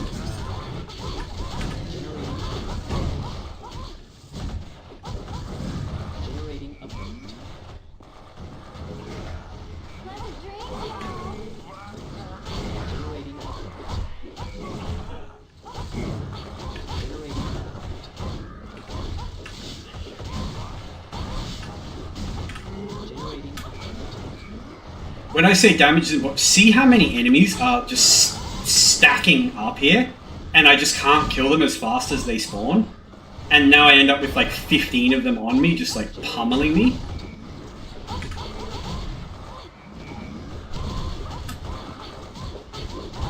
Like I might not make it out of this corner.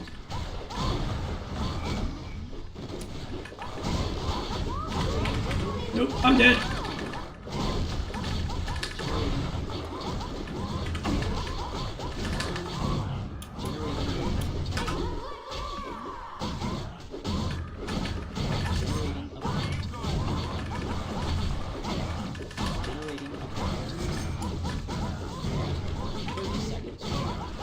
It's like,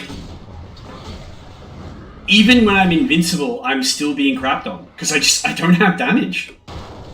It's so embarrassing to not have damage. Like it genuinely feels like you're just trash. You're bad at, like, if you've ever watched someone play any kind of game like this, whether it's Diablo 2, whether it's Path of Exile, whether it's Grim Dawn, whether it's X-Men Legends 1, whether it's Marvel Ultimate Alliance, whether it's anything, it doesn't matter. Unless you're playing a game that is so casually easy that you can kind of just do whatever you want and be fine, like this game is when you're playing with 4 people.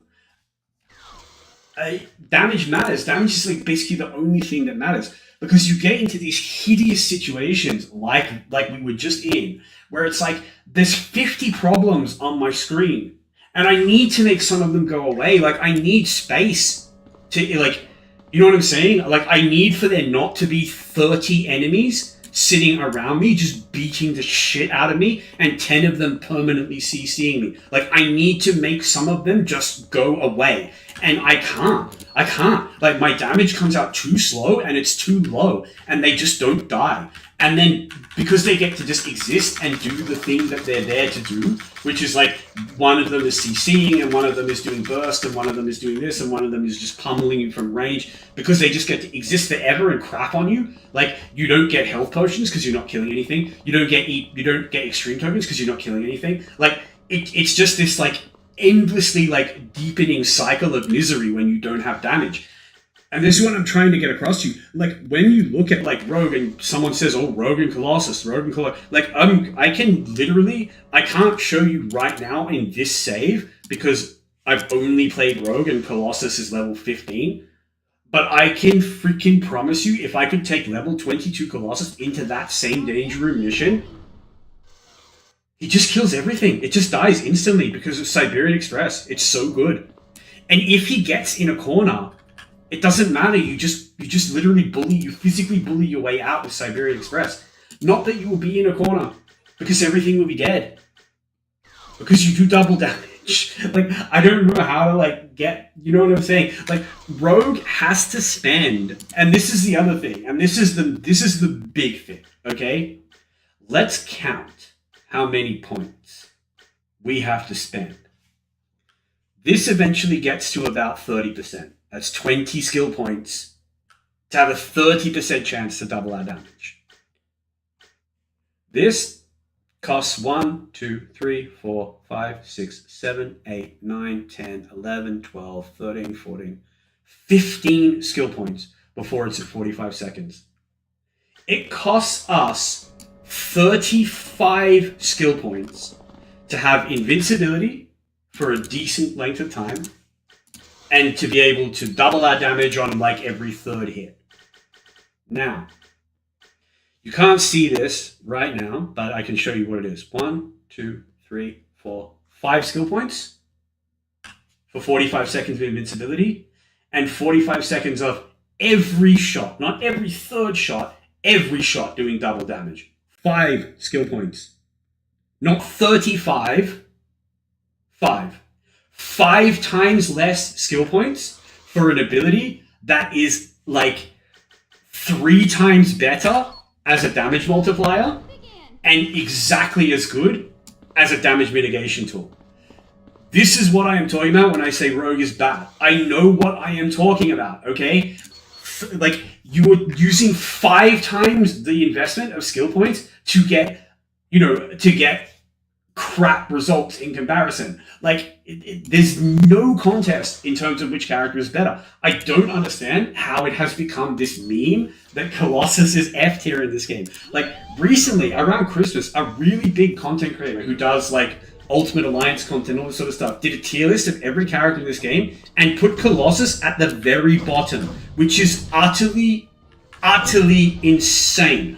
I'm sorry, like, at that point, it's like, look, it's fine. Wait, what am I even doing here? I'm doing, my brain is so cooked from, like, the focusing that I've been doing, and I'm like, I literally didn't even look at what combo I'm supposed to be doing. Okay, true. Alright, let's get in there. Anyway, as I was saying, that is like, Forces activated. Begin.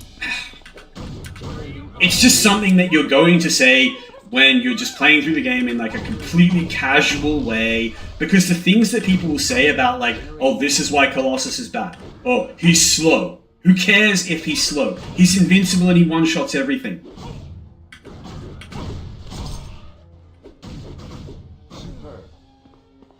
And also, he's not slow. Siberian Express is not slow. It's a fast attack speed.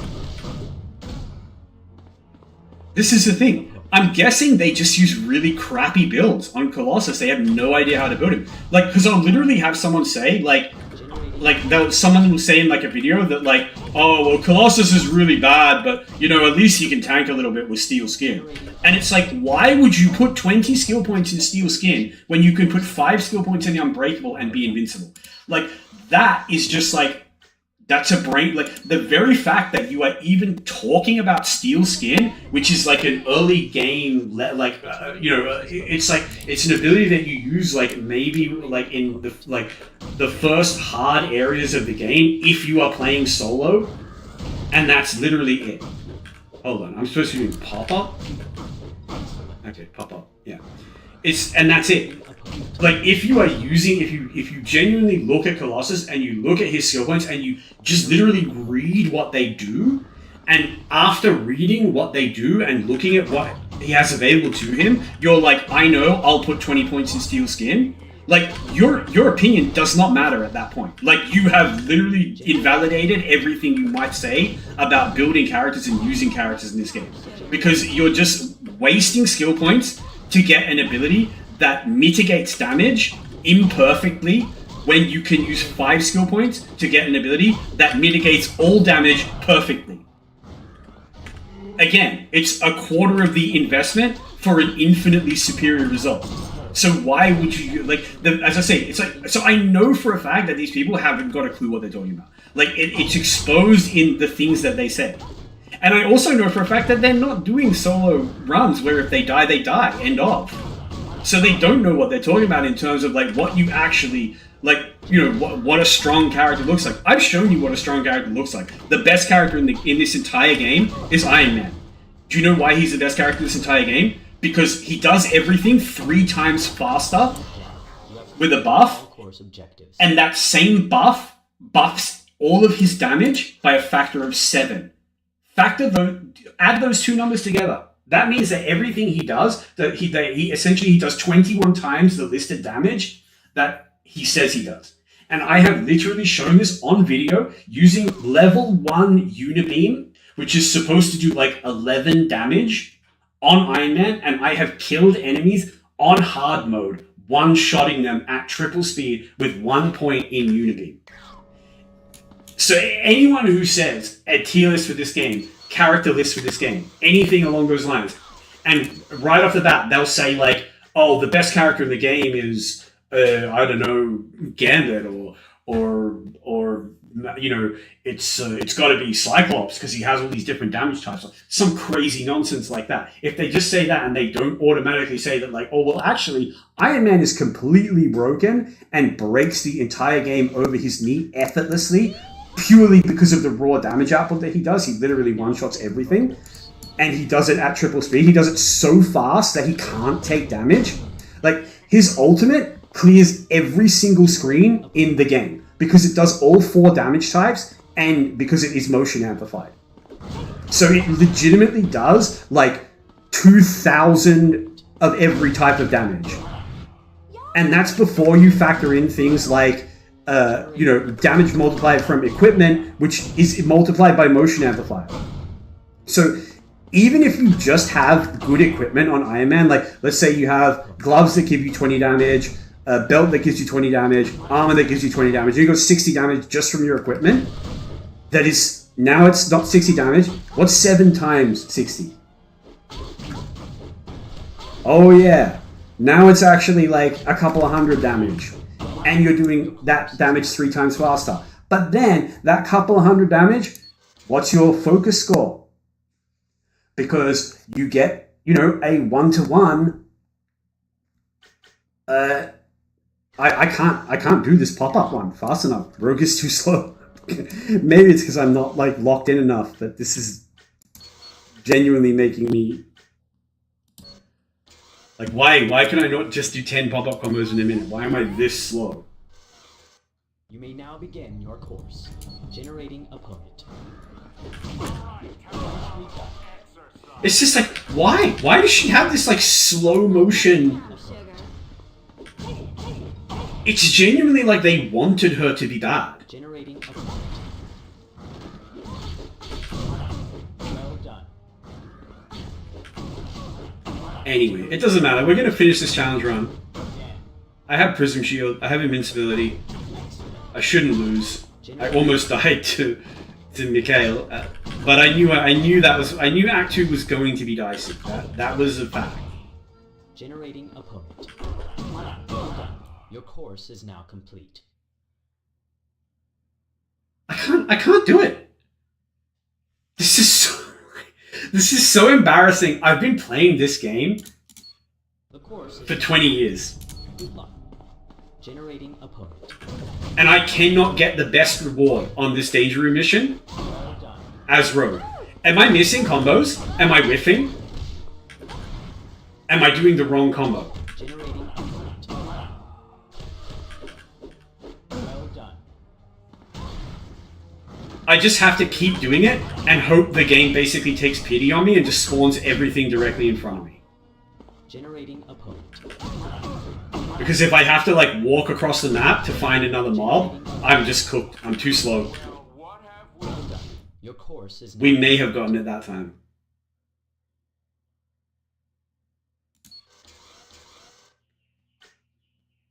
I think I might have actually gotten it earlier, and I just kind of somehow missed it. Jeez, I'm so over this character. Anyway, let's do Assault. That shouldn't be too horrible. But yeah, anyway, this character is complete rubbish. Colossus is actually A tier for anyone who's interested. And if you doubt me, if you think that I don't know what I'm talking about, I'm just going to point out there is a full hardcore solo playthrough of me going through the entire game on normal difficulty as Colossus. Completely wins, easy. I think I did actually die twice, but I hadn't done a whole hardcore solo run in ages, and I died to things like I died in the really early game, which is where you can die as Colossus. That's just the way it works. And it's the same for Rogue. It's even the same for Iron Man, because you won't have motion amplifier until like level 14, and then you still need to start putting some points in it for it to get good and blah blah blah. The course. Yeah, my brain is scrambled egg. It's partly I've been sick all week, I've been genuinely sick, and I don't know why, but earlier in the week I was trying to grind to gold before the end of season in Rivals, and that was super stressful. But we're done with all this now. Like combined powers teamwork, I can't do them on my own, so we just have to kind of leave them undone. But I've done everything I can in terms of my due diligence here. I've given myself as much extra power as I can scrape together, and hopefully it'll be enough. My main fear in this act is, things are going to be dangerous if I try to go too fast. As is often the case, that their real enemy is basically going to be my sanity and boredom and things like that, where it's just like, I don't want to have to spend like a minute kiting a normal ass boss mob and kite them like halfway across the level to like slowly peel them apart, and like I want to feel like I have some power and agency in the game, But that's the reality of a channel run. Obviously, you're going to feel extremely weak. But the problem is that when you start, then if you get frustrated with that and you're like, oh, okay, I'm just going to try and like bully my way through this. Oh no, I'm being chain CC'd in a corner and I have 3 health potions left, and I just drank 2 of them, and oh no, my health is going, I'm dead. Like, that's just a thing that happens if you try to play faster than your build permits. And this is a crap build that does not permit you to play fast at all. So I'm definitely going to get frustrated with it, but I'm going to try to maintain that frustration and not lose. I think I've done a decent job so far. I can tell you, a lot of people would not have gotten this far. If I said to you, look, I know for a fact a lot of people wouldn't have gotten this far, just because I've seen the kind of builds that people put on these characters. They don't know what they're doing. They don't know anything about what sort of equipment to use either. Because a lot of people will say something like, "Oh, this character does low damage," and it's like, but they don't. They just do. They don't. They do really good damage. They just need equipment. Yeah, I did. I made. In Rivals, if that's what you mean, I got to gold. It only took I think 7 hours or something all up, and when I got sick of getting crapped on as a solo tank and playing Doctor Strange and, being bad, because tanks are bad, I started playing Namor, and it's so funny. It's like, when I'm playing tank, people are like trash talking me in chat. You know what I mean? Like they're saying like, "Oh, Strange, no push enough, you didn't make plays, blah, blah, blah, blah, blah." And then it's like, I switch to like a DPS character and like the enemy team is telling me to like go shower. Like DPS is so much better in that game. It has actual agency. Tanks are disgustingly weak.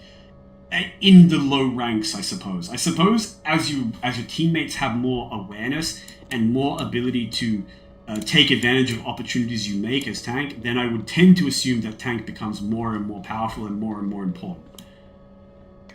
But in low rank games, even if it's one of those weird things where it's like, I know from like the Overwatch days that like you should let your tanks chase staggers after if you win a team fight, because the tanks have the longest time to build ult, and their ults are generally initiators. So it's like you can auto win the second team fight if you have tank ults for it. But if your DPS key in front of the tank chasing staggers when they probably have ult anyway and they're just doing it for their ego and to pad their stats, like then you're denying ult to your tank, and then you have nothing to win the next fight with.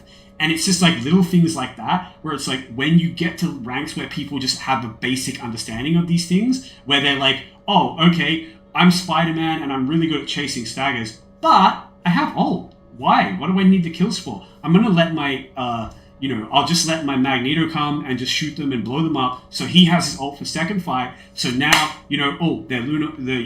their Cloak and Dagger ults, boom, he kills them, or whatever. It's like, our Emma Frost now has ult, so she can silence both supports, so they can't use support ults at all. That's why tank ults are so good as like initiators, because they stop enemies using their ults. So you use them at the very opening of a fight, like that. I mean, apart from like something like Magneto, that's more like a defensive ult. But anyway, it's just one of those things where it's like, if there was some world where you could like, I don't know, like plug your brain into like a PC and play 5 characters at once or 6 characters at once, you know what I'm saying? You would love Tank. Tank would be your favorite toy, because tanks are all about enabling and setting up and everything like that. And if you know for a fact that you have the follow-up, it's going to feel so strong.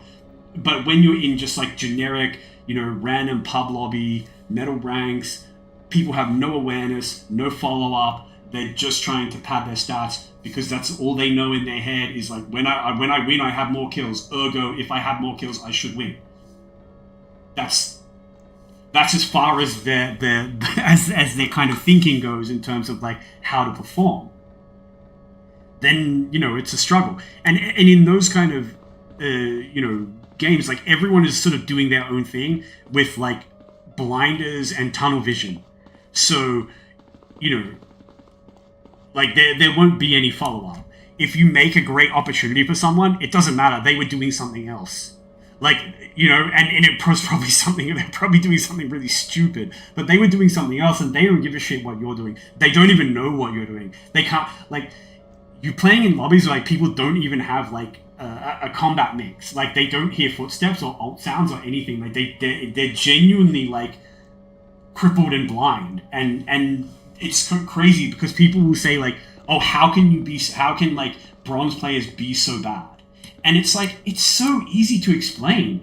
It's like lack of good sound settings, low FPS, probably playing on really subpar hardware, maybe dodgy connection, bad ping, small screen, low refresh rate, like office monitor or something.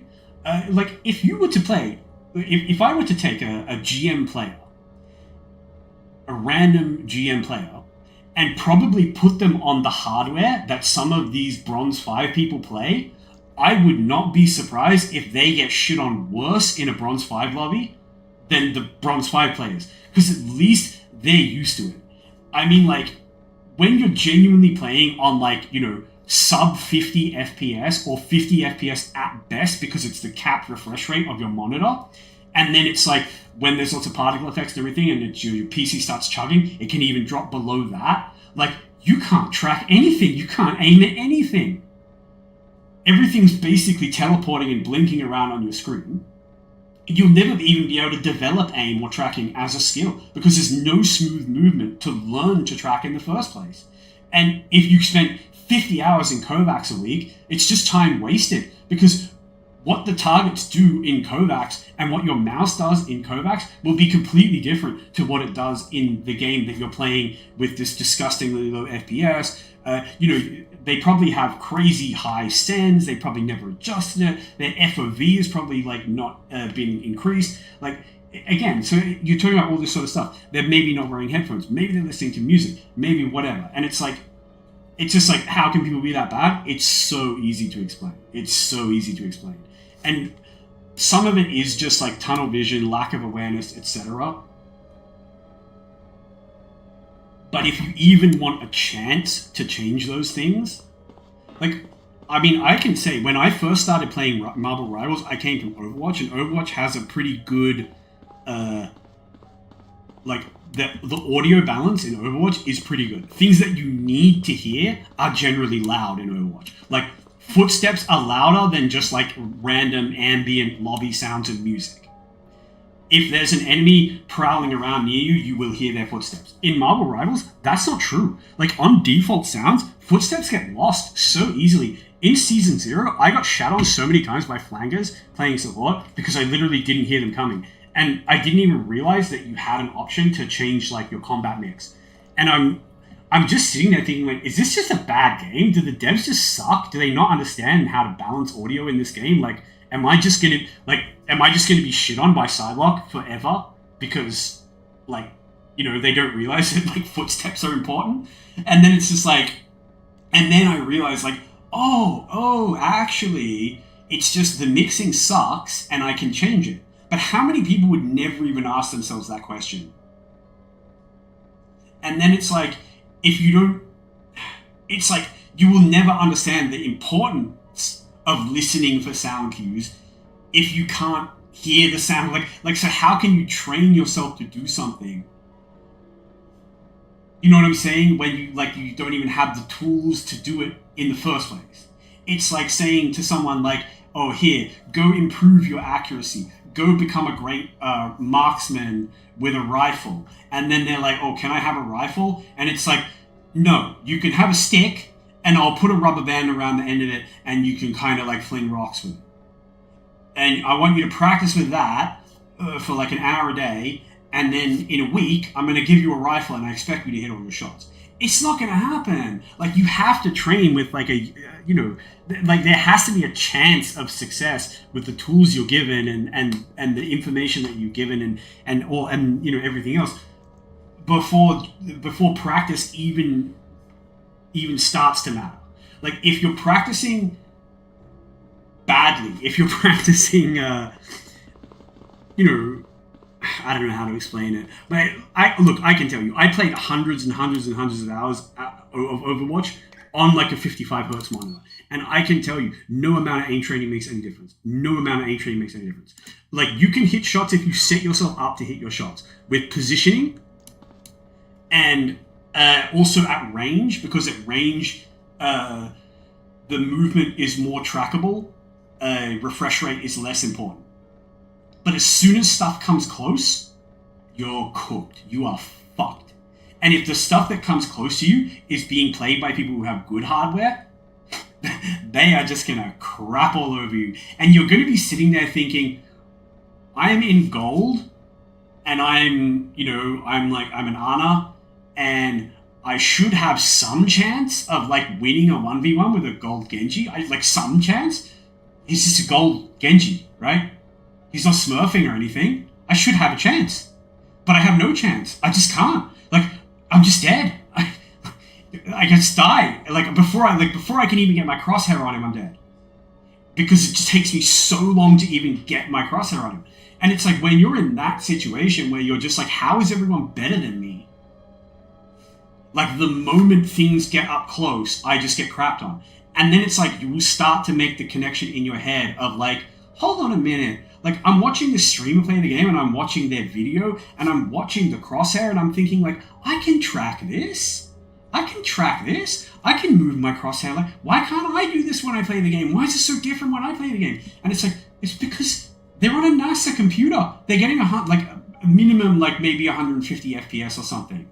Like, they probably have a monitor that's twice the size of yours, you know, something with like, you know, even like curving and all these other that massively advantage you when it comes to aim and so on. And then it's just like, you have to get the basics down first before there's even any point practicing. And the game does a really bad like job of like onboarding you in that respect, of just like saying, oh, incidentally, you are going to be crapped on if your FPS is low or something like that. And in Rivals, oh my god, FPS is even more disgusting because everything is tied to FPS. And when you get FPS drop, you literally feel like you're underwater. Everything you do is slow.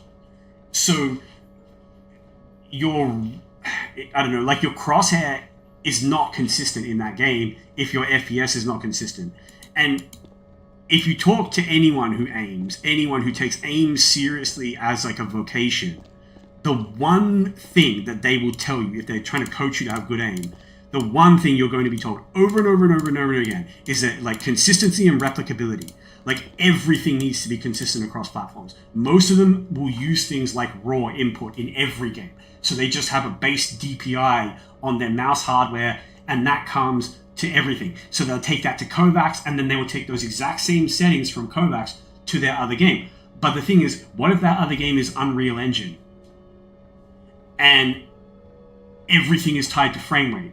So now, because your frame rate drops from, say, 70 to 40, because there's so many particle effects, because a strange portal just opened on your screen or something, so now your crosshair is actually moving slower because everything you're doing is moving slower. So suddenly, all this training, all this muscle memory, of all this understanding of like where I need to move my mouse on my mouse pad in order to have my crosshair in that position on my screen, everything is suddenly different.